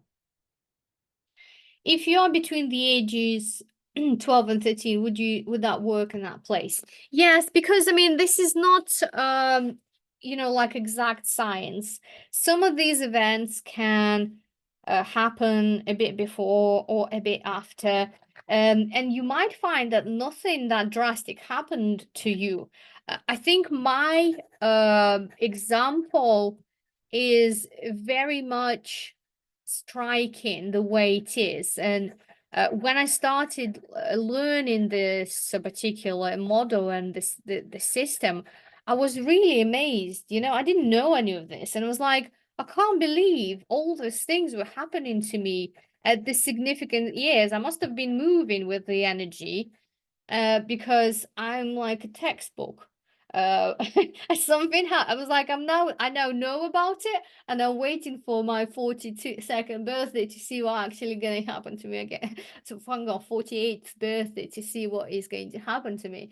But then now I have Neurographica as a tool that I can help myself to hopefully move the energy in a positive direction, and the events are going to have that positive to me. Yes, I remember significant event between, yeah, exactly. So this event also was significant, and it was between 12 and 13. By the time we moved actually to the city, I was 13 because we moved in September. But the motion of moving, the change has happened when I was 12 and a half. So we experienced a big personal loss. And then my mom, started selling everything, and it took a while for us to find the right place to sell everything and to move, to a different location, to a completely new city with nobody that we knew of. There was no family or anybody there. And then I'm going to think about 18. Did anything happen when I was 18? I don't think mid-cycle over here was anything significant. Actually, I'm trying to say there was a significant relationship. There seems to be, I'm just now picking up as I'm drawing with you, there was a significant relationship in my life that happened at 18, and it lasted about 4 years. Yeah, 4 years. It was one of the most challenging relationships, and perhaps the relationships that I felt ashamed of for a very long time. But that was when I was 18, and I met an older man. He was eight years older than me, so I just turned 18, and he was 24, and he was married. And then he was kind of the very, very possessive type of man, and there was a lot going on in that relationship that I'm now looking back. There was some important lessons. This is the kind of relationship where I was emotionally abused, but I didn't even know it was a thing. So I didn't even know that it was happening to me until I was a bit more mature and understood that there is different kind of abuse, because at that age I was only aware of physical abuse. And I didn't even know that I was abused at that in those relationship until later on in my life. I was like, oh, this is what was happening to me. So significant relationship because it was 4 years long. It was morally questionable. So part of me never really accepted it, and it was challenging in many levels because I couldn't leave the relationship. So it was one of those, like, you know, when people stalk you, when people try to control you. So there was some interesting developments there. I had to grow a lot of willpower to come out of that. It took me a very long time because I wanted to exit the relationship a lot earlier than it happened. It probably took me 2 years to exit that relationship. But that would be the significance of the age of 18 for me. And by the age of 24, over here, finally, I'm starting to get something good. So life is like that. Not everything is horrible. I'm starting to catch in that wave of manifestation. I've discovered the secret then, and things, honestly, this is the first time where I experienced synchronicity. I experienced some kind of weird luck. It's just things were falling into my lap. I loved being 24. It was one of the best one of the best times of my life. I was finishing uni. I was like single there for a very, very brief time. And then 24 was the big year for me. And it's still kind of the energy of fire, so I'm kind of from 12 to 24 is still the energy of fire, and I was living that. I was living that energy pretty well. So the energy of fire, let's think about this years and try to remember what you were like between the age of 12 to 18. So this is your teenage years where you start kind of getting a bit maybe cheeky, starting blossoming in some way. So it's more like a pinky energy. So it's a kind of light, it starts light, and at some point it ignites and you become perhaps quite a fiery person. Think about how you were seeing the world and how you were showing up in the world. Were you partying? Were you meeting a lot of people? Were you falling in love every 5 minutes? I was a little bit like that, even though somehow I was in this serious relationship. I think in between there was a lot of like moments where I liked a lot other people. I was very passionate in my work. Like if you're talking about career, I was doing really well. I was a chief editor in a local newspaper by the age of 21. I had my own office. I had my own staff. I was like really winning at life, and I was, studying at the university, and all of that is over here in that kind of gap, all the way until the age of 24, where again, a lot of significant events happened. And I just put a big circle over here, but what happened here was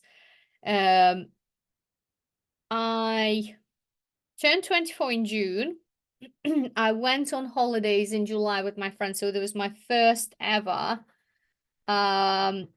adult holiday without parents, without my mom, rather, didn't have a dad, without my mom or having a boyfriend. So it was two girlfriends, went on holiday in Egypt, and talking about kind of first experience of manifestation and things like that. So before I went, I always had a diary, and I kind of wrote this description that I want to meet somebody in Egypt who lives not kind of far away. But what I was picturing myself was like maybe Moscow or St. Petersburg. You know, I just wanted, I was young and I thought, I'm ready to leave the nest. I'm ready to kind of meet somebody, move somewhere new, get a fresh start. I just came out of that 4-year relationship with a married man. And I was like ready to find something a little bit meaningful, something actually settle down, somebody I could settle down with. And I wrote this description of this person as a naive 24-year-old girl. Would be great if he plays the guitar. And I can't remember, it's still obviously in my diary. And I was like, oh, you know, I want him to be good looking. And I want him to be yeah, the guitar definitely was there. I don't know, for some reason I just had a real sweet spot for the guitar players.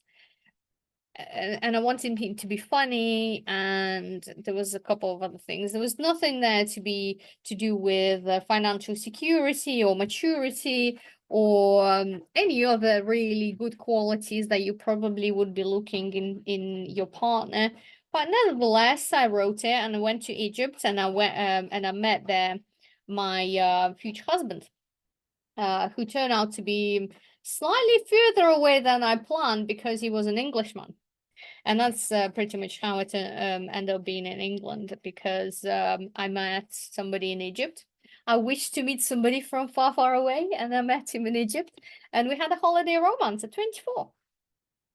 And that was actually 23. We met at 23. I'm gonna actually might put little age here. 23 we met, and then by the age of 24 we got married. So we married in exactly a year after we met. And the same year, so I turned 24 in June, got married in July, finished university in July. I got pregnant in July, and then I moved to England in November. I was 24 weeks pregnant when I moved to England. So I pretty much did it all in 1 year. Finished my university, got married, got pregnant, and I moved the country. Can't do, I don't think you can do any more than that in one single year. But again, that what was happening, and the age 24, that's why it starts, and I'm starting to use yellow color, goes into the next phase, which is, think about it, 24 to 36. I'm gonna put it down here. So to 30 is over here. So 30 and 36. And I have now 36 to 48. I run out of space. See, I'm gonna put 48 here and 60 here. It's my future over here. So we're coming now closer to where I am now in life. And the first 6 years of this period were kind of, what's the word I'm looking for? Well, I did a lot. I was settling down. I had a baby, obviously, because I was already pregnant. I got a job, got my driving license, and I was really learning to live in a different country and trying to figure out who the hell did I marry, because because it was a big surprise, you know, when we start living together. I think both of us realized that we weren't the people that we met on holidays, so that was a bit of a surprise for both of us. But eventually, I'm thinking nothing happened particularly, I don't think, at the age of 30. 25, trying to think. Actually, I'm here at the age of 30, I did have a second child, so things did happen. So I had my Isaac here, so I'm gonna give him a circle, of course. A significant event of my life. I was a mother second time, and he gets his own circle. You want the most mysterious and significant thing about my second childbirth was that my Isaac was born on the same date as my brother who passed away. So they share a birthday, and they also share the year of the birth. So because it was 36 years apart exactly, Isaac was also the same year as my brother. And I kid you not, it did freak me out a little bit because I was like, what does it mean? What? I was like, I actually had to go and speak with a few people because, I mean, what are the chances of that happening? And I was like, is it a bad thing? Is it a good thing? And it turns out to be a good thing. It turns out to was for me was the message that my brother is kind of around, like I feel like he's my guardian angel, and it was more like a confirmation that he's okay because there was a birth of another life through him, if it makes sense.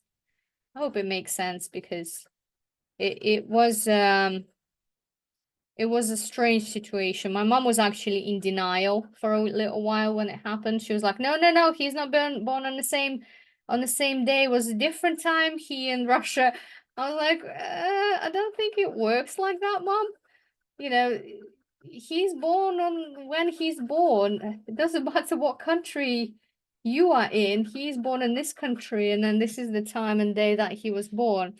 But it was quite a beautiful story in a way. This is brown, so we are talking about earth element, and we are now into settling stage. So we went through wood, fire, where we all exploring, and we have a lot of energy. And then from the 24 to the 36, we are moving to the age of earth.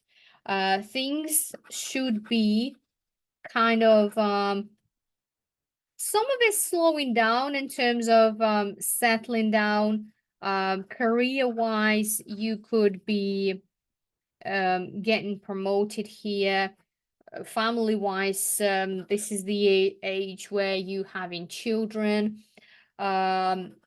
And it's if you're talking about project management for this, then the wood element is when we starting to get the seeing the fruits of our labor in the fire phase, because here you could be a real workaholic. That why people do so well often and early in their life, because they have nothing else to do. You don't have kids, you don't have family, often still live with your parents, and you can just focus on your career, get ahead, do all those things, and then by the time you get to the stage in your age between 24 and 30, you can start seeing the fruits of your labor. You might see the salary raise in your family environment. You will see children. In your kind of personal development, you starting to get wisdom around here. You started to reflect on your life a little bit and thinking, okay, what is going on here? How's this Is this going to plan? Is this what I want? Because you start asking questions around 30. Is this what I want? All this stuff that I've done so far, is this what I want? Is this the career that I want? Is this the marriage that I want? Is this kind of the right direction? Should I carry on? So a lot of divorces happen around this time if people realize that actually this is not what I want. And then that happened to us as well, even though we had a second child around 30. By the age of 33, we were separated. So kind of another significant event down here. Well, I'm not gonna draw a circle for it because, to be honest, I don't know. I'm trying to think how did it influence me, and I guess quite significantly in the sense that if I didn't get divorced, I'm I'm not sure if I would do Neurographica. I'm gonna put that circle down there. So as a significant event that happened prior to my 36. Would I do Neurographica? I don't know, because I don't think my ex-husband would have supported me. I think he would have pushed me to have a secure position, secure job, and it would have been important. And then by the age of 36, 2 years ago, is when I opened my business. Maybe just slightly before that. And I was doing my instructor course. So again, I'd say that's kind of a big, massive, significant event in my life. And that moves me, and I'm here now in the energy of metal. I'm going to divide it into 2 as well.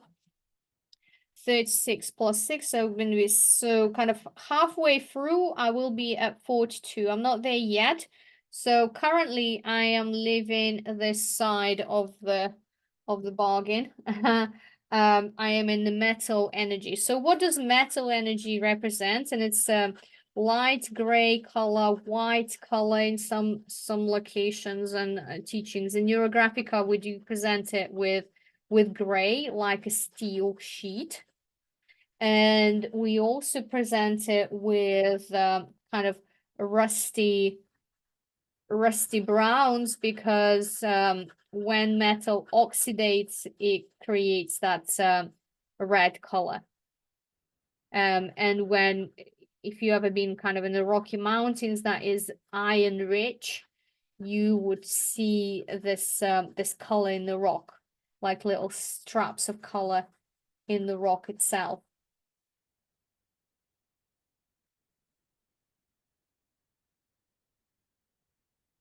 So my apologies that the colors don't look very distinctive in the camera. I'm trying to see if I could perhaps rectify this brown and make it a little bit more brown by mixing. So the earth is yellow and brown, like earthy brown, dark brown. And then the metal is gray, I think next to each other. They actually don't look too bad. Gray and rusty gray. And after the age of 48, I mean, at the moment, obviously, I can't put anything significant in there, but those who have lived this age, you can add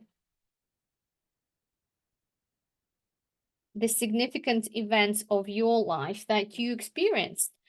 Can you just, while I'm just rounding this and my markers are experiencing some resistance, can you please in the chat share with me so far, how does that land for you? You know, did you find yourself having like, wow, no way, I've also had some very significant events every 6 years in my life?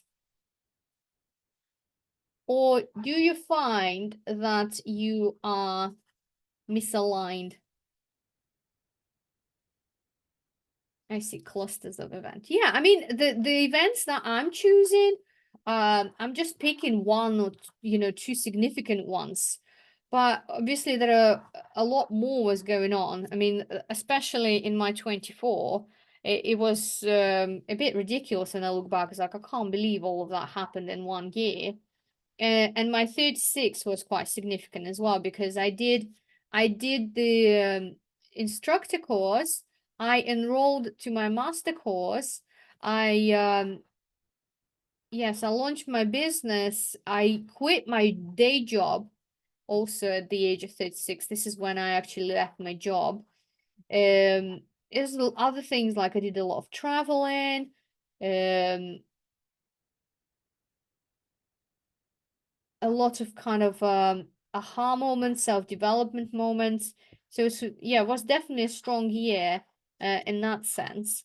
And I'm just at the moment still assuming the energy of the metal. This age and elements, after you've done your earth, you're moving into the metal, and the metal is the element of structure, the element of autumn and late autumn. So this is where we have the harvest of our life.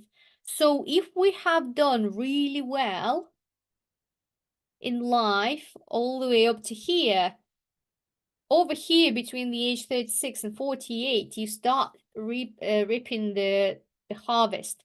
You may be paying off your mortgage finally. You're advancing in your career. You're opening your business. You're seeing the results of the hard work and life that you've put so far. You are craving structure around this age. You are becoming self-aware, self-assured, and probably starting getting to really understand what you want from life. I mean, honestly, I used to struggle so much with the question, where do you see yourself in 5 years, or what do you want to do, when I was asked that in the interviews in my kind of 20s. I was like, I have no clue, man. Why? What do you want from me? Every day, is different.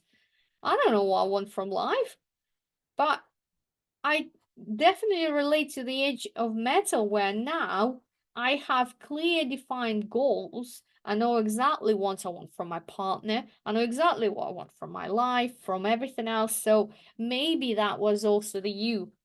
Check in with yourself if that's the energy of metal for you. Right, let's have a look what the question is. I had a lot happen in my early years and spent most of my life dealing with that. Yeah, that makes sense. I'm following, yeah, mostly on 6-year cycles, some similarities. Okay. I'm following the 6-year significant events and really didn't think it was so until I have done the session. I know, Karen, isn't it that like spooky almost? Um, will this be outlined in a document? This is a lot of information so far, Heidi. Heidi, yes, in the course there will be the presentations, and this is really an introduction. I was like, oh my God, I need to write a book now. Do we need this information in writing? I can do something. I haven't really thought about the presenting, at least what I'm talking to you about this session. But yes, there will be presentation and information with regards to each element in the cycle, description of earth, metal, and so far. Yeah, today is more of an induction, so you're getting a little bit of taster, a little bit of outline to see how the cycles work and what kind of energy you can work with. Because if you experienced all those energy through your personal life, you can then apply this color and your energy to the case. So if you remember how to be a child, you can say, oh, I am working on, trying to think of a good example for where the child energy. I'm starting a new business. This is the energy of wood. I'm starting a new business. What can I do? Well, I'm gonna get some energy from the wood cycle because I want to be light, like a wind. I want to be creative and brave like a child. I want to allow myself to explore first before I go in and, I don't know, put the structure in place. And we are now like just experiencing this different energy through our personal life experience. And then you think, what was I like when I was in my teen years to 24? You know, what kind of energy did I have? What did that feel like in my life? Oh yeah, I was so energetic. I was bold, you know, I was knocking on every door, selling stuff or whatever. Or I was so kind of adventurous, and brave, and you could assume some of those energies and saying, okay, I understand what the fire energy is about. It's about, you know, burning the candle sometimes at both ends. It's about having passion. It's about having no fear. It's about all about that. And then you say, okay, well, I need some of the fire when I am delivering back-to-back coaching sessions with my clients. So I'm gonna draw a picture, Neurographica picture with a lot of red, so I have enough energy to conquer the tasks that I have. And that's what we're doing right now. We're just touching the elements and meeting them to understand this energy through the experience of our life, through our personal life experience. So we have one more energy to look at, and this is the energy of water.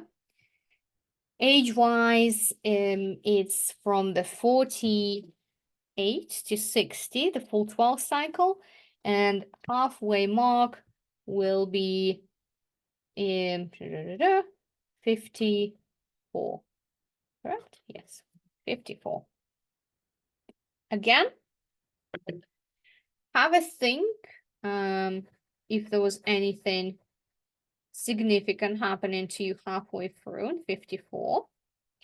But if you are moving with the cycles, and here again, a quick link to you, there is a reason, right, why there are 12 animals in the Chinese horoscope. This is it as well, because 12 animals in the year and 12 animals in the cycle. So if you're born here as a tiger, in 12 years' time, there'll be another year of tiger. In 12 years' time, there'll be another year of tiger, and so on. So this is also linked, and it makes sense, to the horoscope and to the movement of the planets and to the cycles of the years.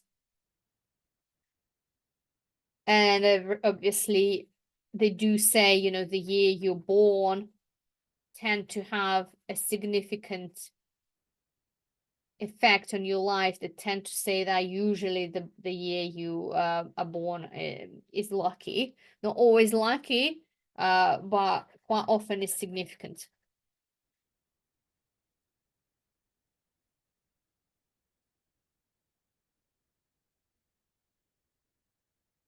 The water element has two colors predominantly. There's dark blue and black. Why black? Because it's about the depth of water. It's about the depth that we go in life. And the water on the surface can be a light blue, even sort of turquoise color, depending on the light and where it goes. But the deeper you go inside the ocean, and the deeper you go inside yourself, then the darker the water becomes. So what does this age represent, or could represent? Well, you just came out of the energy of metal. Metal was about structure, harnessing the harvest. And if you did a really good job on your harvest collection, the water element is the time where you can actually enjoy those fruits. Some people around this age are fortunate enough to retire. Again, if you did well in your life by the age of sort of probably 48, there's quite a big chance that you've paid out your mortgage. I certainly will be in that category. Fingers crossed, touch wood and all that, but you know, based on my current documentation, things go to plan and everything. So at that point, you kind of have less financial stress because maybe your mortgage is paid off. Maybe you're receiving the pension. Maybe your investments are coming through. Perhaps you're in a position to buy a second property and have some passive income. So it indicates that the element of water and in the life cycle can produce sort of a quieter time, not in a way that you sit down at home and do nothing, but in a way that you don't have to drive so hard, that you don't have to work crazy hours and work as hard. You actually have a chance and opportunity to enjoy life a bit more, explore your hobbies. It's time of spiritual work for many. So there is suddenly also an influx of time. By this point, again, if you had children in your 20s, by this point, they all grown up. You might have assumed new responsibilities and get grandchildren, but you can also discover a new freedom. But it's the energy of water. And if you think about water, it's about being in the flow. It's about learning to enjoy the life. And you get an opportunity to get deeper within yourself. Like a lot of people discover spiritual practices and yoga and all the stuff that they didn't have time when they were younger, while they were growing humans and raising the family. All of a sudden, at this age, at the age of water, you're getting these gifts from life. And you're slowing down, you know, for women, this is the age where we come to menopause. So different changes happening within our body. I think naturally nature slowing us down a little bit here, and the water element and this kind of dark colors is about wisdom. I really want to hear, if she's still here, our DMP strap, I don't know what the name is, who's 89. How does that so far for you? Because that's quite interesting. I wonder if obviously you've been through all the stages, and then how did it land for you to go back at the beginning of the beginning of the cycle and relive the ages and stages of wood fire again? That would be quite fascinating to know. How does it feel to go there in the new in the new circle. Have a look. I'm processing a lot in this drawing. Feels like I need a step 2. I'm doing a step 2. So the lines I'm drawing, it was just, to be honest, at the moment, it's just a little bit intuitive. We did like a color composition, and what I'm doing now, I'm starting to work with the background of my picture. So the colors that I've created now around them, I'm shaping a landscape, if you could see. So where the brown or gray ends, I'm adding a line and intertwine it over here. So my picture becomes soft. And so my picture also becomes connected in a better way. So I'm just using the same colors I was using to color and adding line. This is called working with the background. And it's integrating my personal experience, my feelings with the rest of the world here. You don't have to draw some lines. I just think it's nice. It was looking a little bit bare for me. So I started to probably almost subconsciously adding those lines as I was explaining to you. Sometimes it kind of takes over and my mind started to create those lines without me even realizing. I wasn't even aware that I was drawing so many lines until you said so. Laurie says, I feel like I need to do this again. First making a list of events with years and then doing this drawing. Well, why not? Of course. And everything in Neurographica, when I teach, I say that to really understand the algorithm or the drawing, especially if you find that this is a completely new area for you, you've never worked with this energy, you never worked in the color in the same way, you know, your 90% of your resources right now are thrown into trying to understand and make sense of it. And only maybe 5% is thrown onto actually producing the drawing and actualizing it within your personal experience. So if it seems like a lot, go ahead and watch it again. And then second time, you'll be like, it makes so much sense now. Everything makes sense for the second time because second time round, this information is not going to be this brand new. You still will learn a lot. You still will hear a lot of information that you haven't heard for the first time. I mean, I said it, but you just didn't hear it because you were either contemplating your own thought from a previous sentence that I said, or you were recollecting your personal experiences. So this is kind of where we are now with a composition. I would like just to do two things now.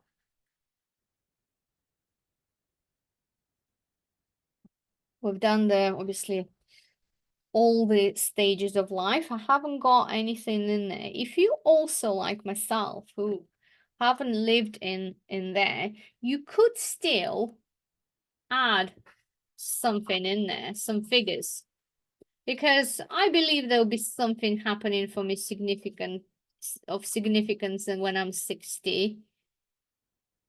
So I'm just placing that figure over there.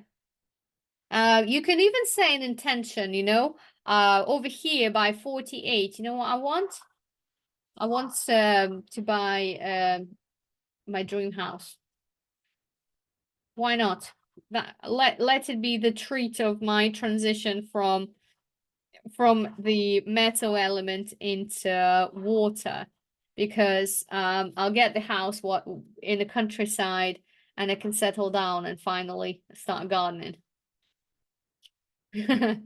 So I'm kind of, even though I'm not there yet, I can in advance create some events, and that's the beauty of Neurographica. So I could say to myself, well, you know, in 48, buying a house.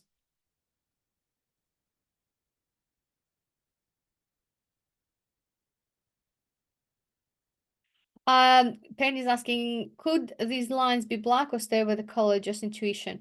They can be black. Yeah, they can be black. That would be actually also a very good way of adding some lines. I just kind of started doing it with color, and then I feel like I'm gonna kind of carry on because that's what happened everywhere else in the drawing. So I'm just trying to be consistent. But absolutely, these lines can be drawn with the marker, and keep them black would look really well because there'll be no conflict of color. If you think about it, when we draw Neurographica with a black marker, we're straight away tapping into the water element and its wisdom because it's the darkest water is black. And we start Neurographica drawing when we draw with black, with that beautiful depth and energy of black and water. So that's quite good to know, isn't it? It's not a bad way of starting any drawing, I'd say, with wisdom. We have now the composition. I'm going to just reinforce my initial life line. And now it's also becoming field line. So the field line is the divine energy. Get a new marker because the other one is not wanting to draw. So I just want to invite you to do the same to make this line more significant, and perhaps set an intention here to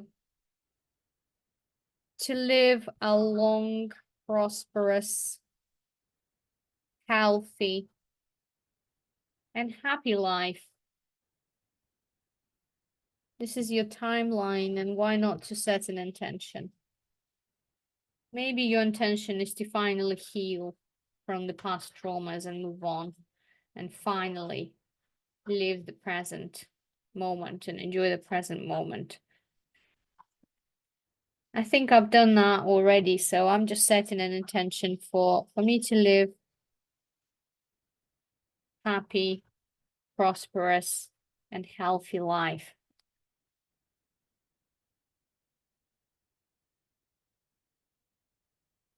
Can dark winter also represent the death of an old self and birth of a new, wiser, happier, aligned self? Absolutely. The point in the end of the cycle, it can be death and rebirth, or it can be just death. You know, if we're talking about relationships, for example, and you are with a partner, and you came to this point of winter, point of water, there is two outcomes here. You either, as a couple, will die. So the relationship will die because it's too cold and it's winter, and there will be no rebirth. It would be the end of the cycle, the end of the relationship, and goodbye. Or you can live through this cycle, work through it, and rebirth into a different level of the relationship, different level, and start again.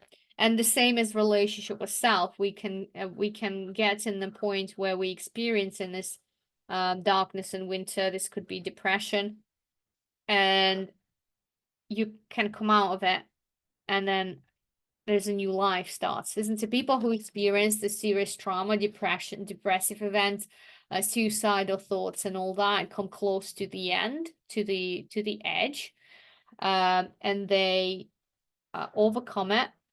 They come back here where there's like all of a sudden see life with a new perspective, with the life of the child, with a life full of possibilities. They start exploring again.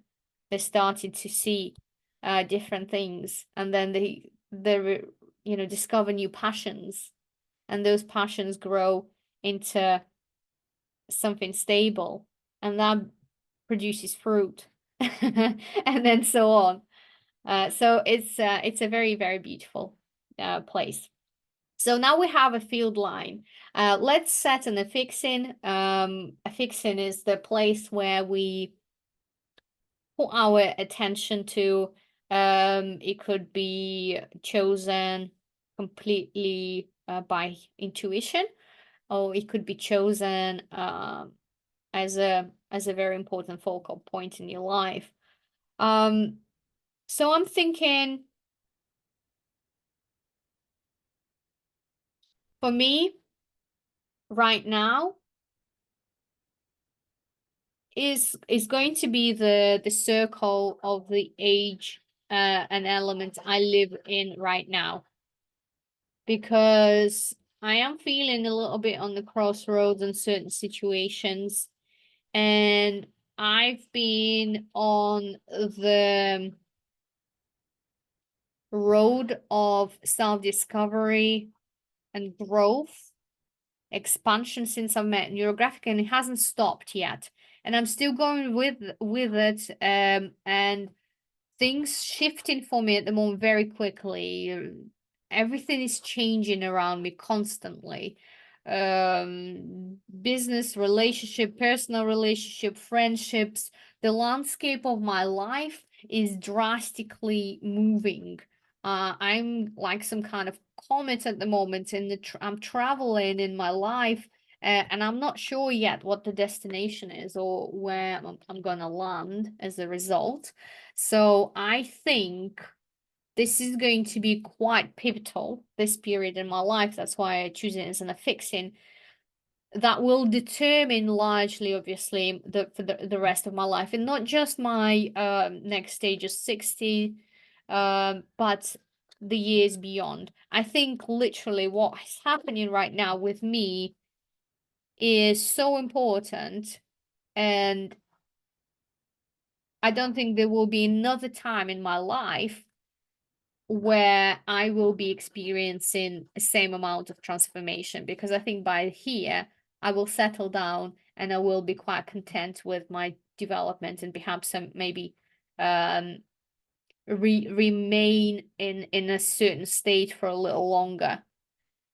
But at the moment, it's a spiral that keeps unwinding, and the expansion is happening daily. It's quite a weird place to be, because it's amazing because I feel it, I feel the growth, but then at the same time it's ridiculously scary because I have no idea what is going to happen. And there is that, just have to teach myself and remind myself that to trust the universe, and trust that whatever is meant to happen for me will happen, and not force anything. So I'm choosing this period of time. Maybe you had a different period of time in the past. You can also focus on something that will happen to you in the future, or you can even create a new circle that perhaps combine two periods of time. Okay.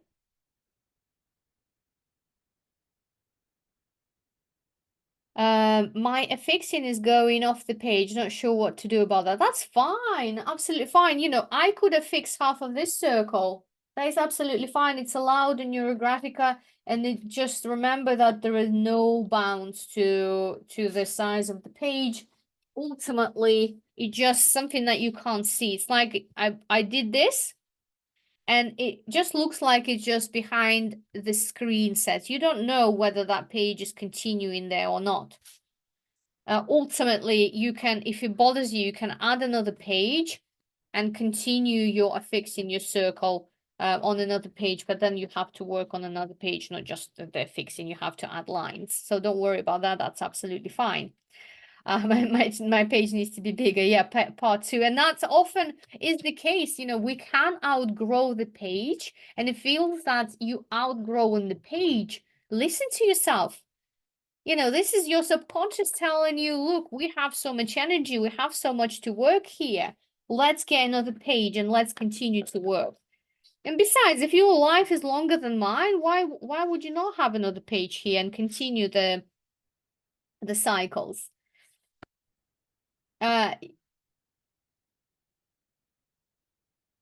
Crystal is saying we're talking about the age of Aquarius. I hear that a lot. We definitely are in the age of Aquarius. I must go out the session, Anna. Thank you so much for this introduction and colors.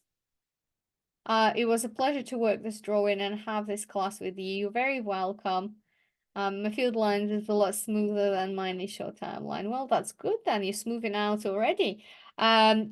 Just to kind of tell who's leaving in a moment, this recording will be provided in the Facebook group and in the potentially on YouTube. I will send also an email with the link. So do look out for it if you want to catch up with the rest of the class, or you want to do it again, or perhaps you are considering joining the full course, because we are going to be working for the next 5 weeks with these energies and using them in different applications and exploring the links between the different colors, the ages, and the energies that we are dealing with.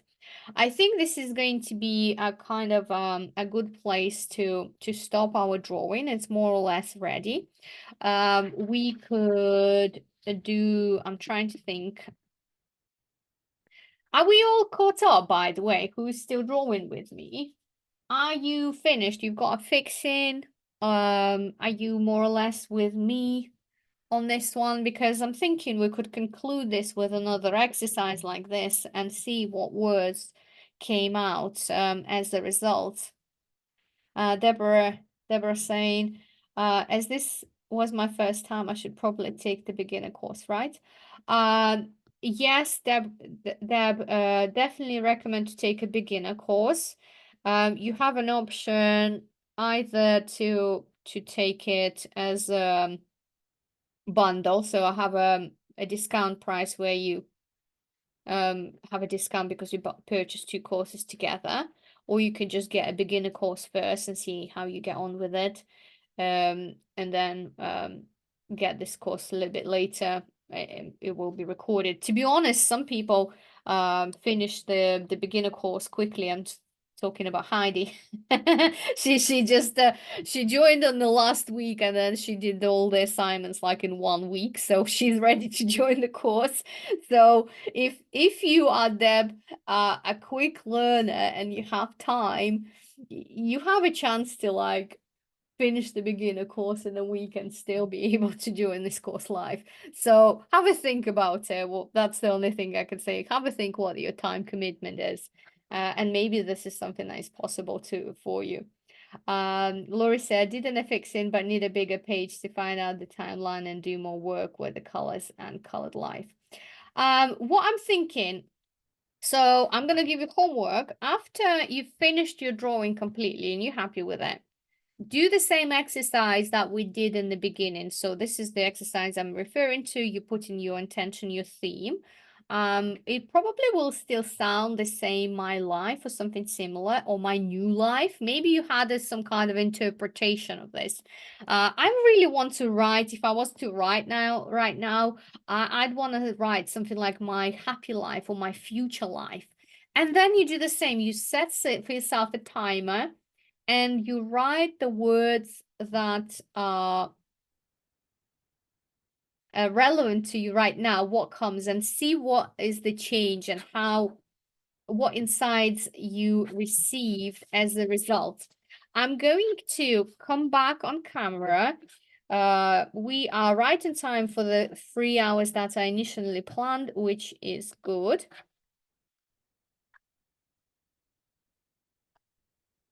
Feel like I'm a bit hazy.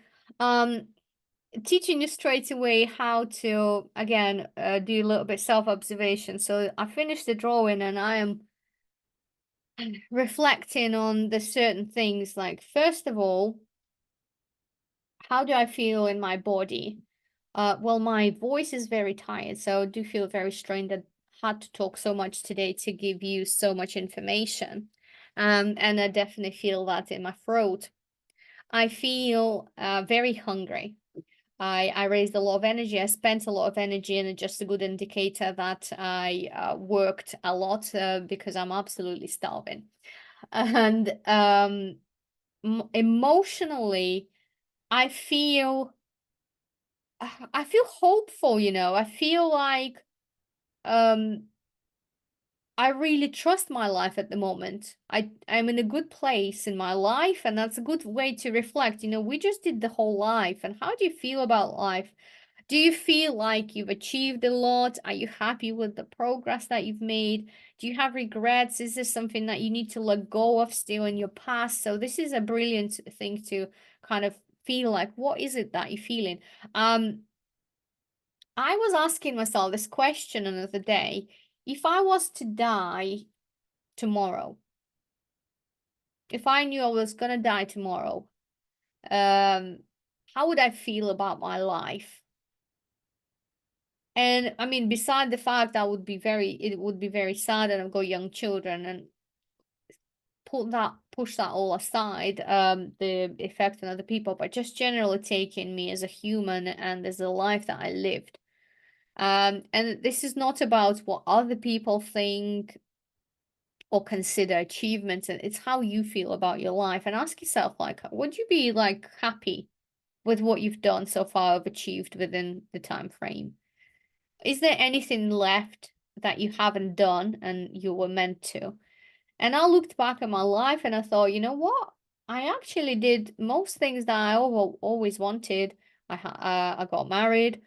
I traveled. I haven't traveled everywhere, and there's still a lot traveling that I want to do, but I have traveled.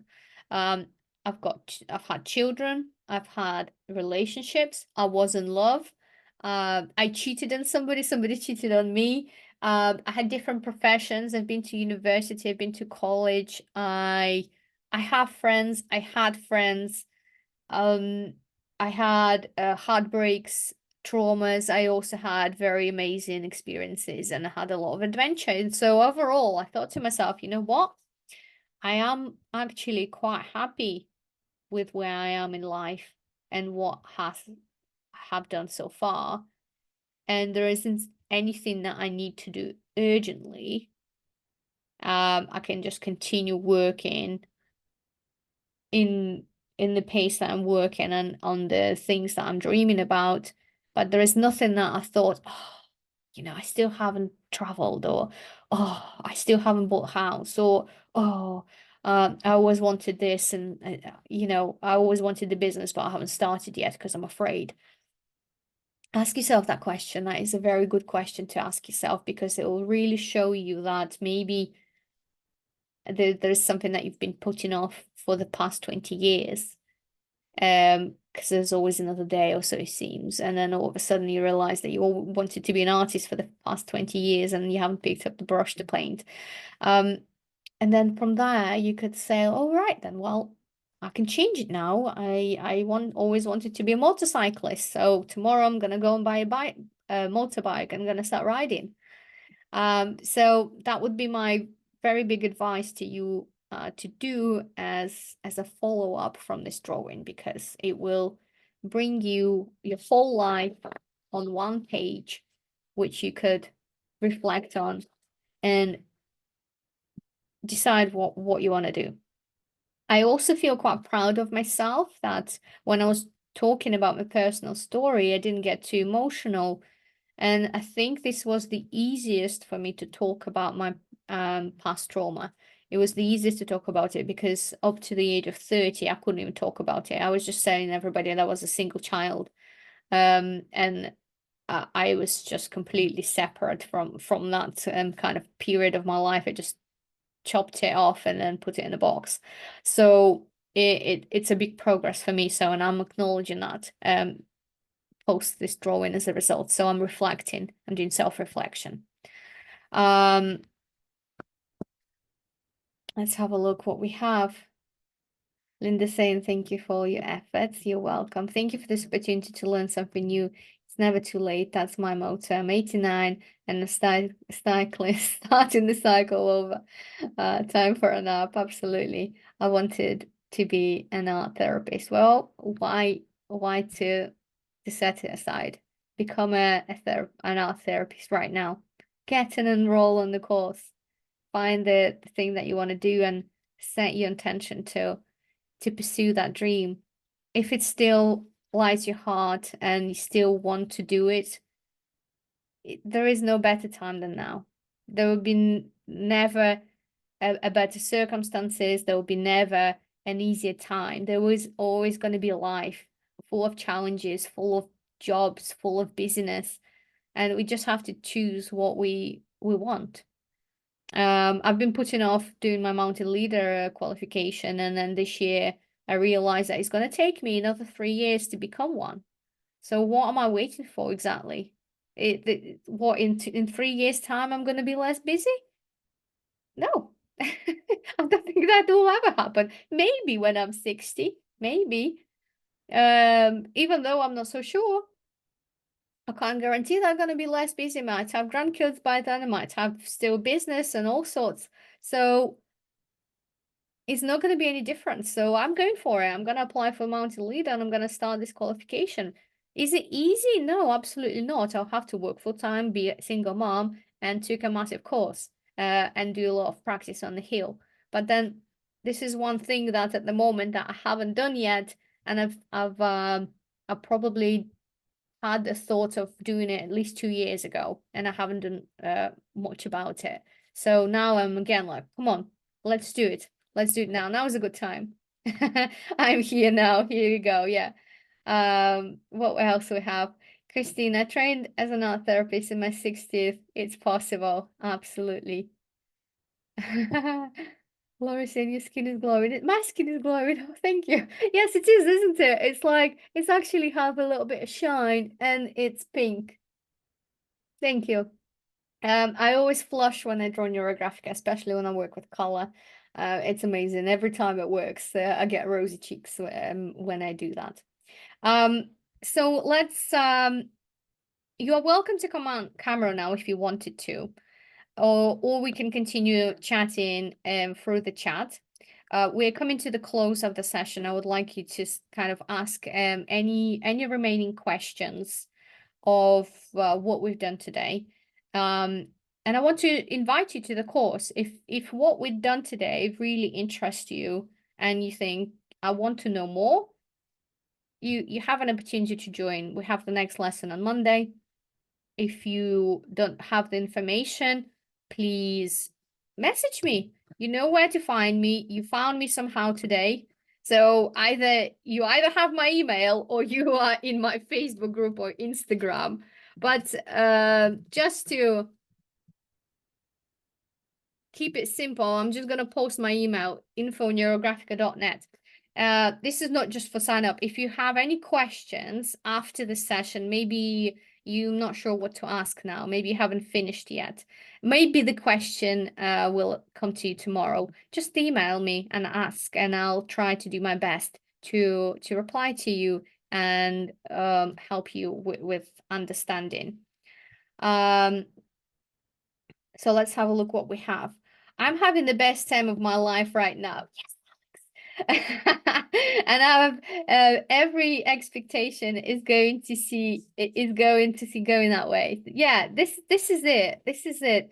And you know, Alex, as well, and for those who are feeling like they're having the best time of life, I know that in the next 10 to 15 years, I will have probably hard time as well, because my mom probably will pass away at some point, and it will be like my closest living relative apart from my kids. But I feel that I have the resource and strength to handle the challenges that are going to come my way. So I don't anticipate my life to be smooth like it is now forever. I anticipate that they're going to come things that I have to face, and it's going to be hard. But I do also have that inner strength to know that I can handle this, and I can live through this, and I will come out fine out of this. So that would be, if you haven't got that place in your heart, this is something you could start working on as well. Penny is asking, can you go over how to sign up for the class and your membership options? Yes, I can in a moment. I need to leave, Anna, but I will be there on Monday. Thank you so much for today. Thank you, Karen. See you on Monday. bits of a money thing at the moment. It was great, thank you. Okay, so to address the money thing, Christine, yes, the courses cost money, and this is it. Because this is my livelihood. This is my livelihood, and not just mine, but people who provide courses. I raise and support two beautiful boys, and I love what I'm doing. And it's good to pay for things that you love, and it's a good energy exchange. And unfortunately, I actually can't give away the certified courses because I'll be penalized by the institution. This is, you know, the author's work, and somebody put a lot of effort in creating these programs. So if there is a difficulty about paying the money in one go, then again, email me. I do offer payment plans, interest-free payment plans to suit your needs. If you need to break it into 4 months, we can do it 2 months, we can do it 3 months, we can do it. I can work with you on your needs. As long as you have that desire to learn, I can help you. I can facilitate you. I have people on the payment plans who are on very low income, but they're there because they want to learn, and I'm there to facilitate them. I can't give you away for free, but I can perhaps give us extra discount, and I can give you a payment plan. So that's to address the money thing. And to address the sign up situation, Penny, well, I'm gonna just post the link here. If you kind of already thinking you want to sign up, you can have a look at the website. There are payment options are there. There's one with the basic class included if you haven't done the beginners, and there's other options. You can take this course without feedback, and that's quite reasonably priced, and with feedback and certification. So you can have a look and explore. I will also duplicate this information by email when I will be sending the review. Obviously, the issue with that, sometimes people don't get emails and it gets into spam. So have a look. Any questions, let me know. You sign up by enrolling, you make a payment, and you automatically will be accessing the course materials that is on our website. And the next live session will be on Monday. Thank you so much for this evening. I have to go. Have a great Sunday, everyone. See some of you on Monday. See you, Alex. See you on Monday. Have a great evening. Penny, did I answer your question with regards to sign up? I gave the link. If you're talking about the membership of the NeuroCafe, it's just a slightly different thing. It's on my website. I don't want to talk about my membership today because it's a separate subject, but there is a membership. You can find it and sign up. There is a monthly payment. Laurie said I had a lot to process and revisit here. It was very rich. Thank you. And I'm very glad that it was rich, and I was able to deliver so much value in the introduction section. I thank you all and everybody for attending and being here today and asking so many wonderful questions, and listening to me for 3 hours as well. So I'm going to go now. It's kind of 5 past the time that we started. Exactly going to be 3 hours of the recording time, and I will be posting this very shortly. I send you a lot of positive energy whatever you do in your life. Enjoy it. Go and grab life. Pursue your dreams, and create a wonderful life that you've been looking for all this time. Okay. So thank you. I really love you all, so I'm gonna go cry. And yes, see some of you on Monday. Goodbye.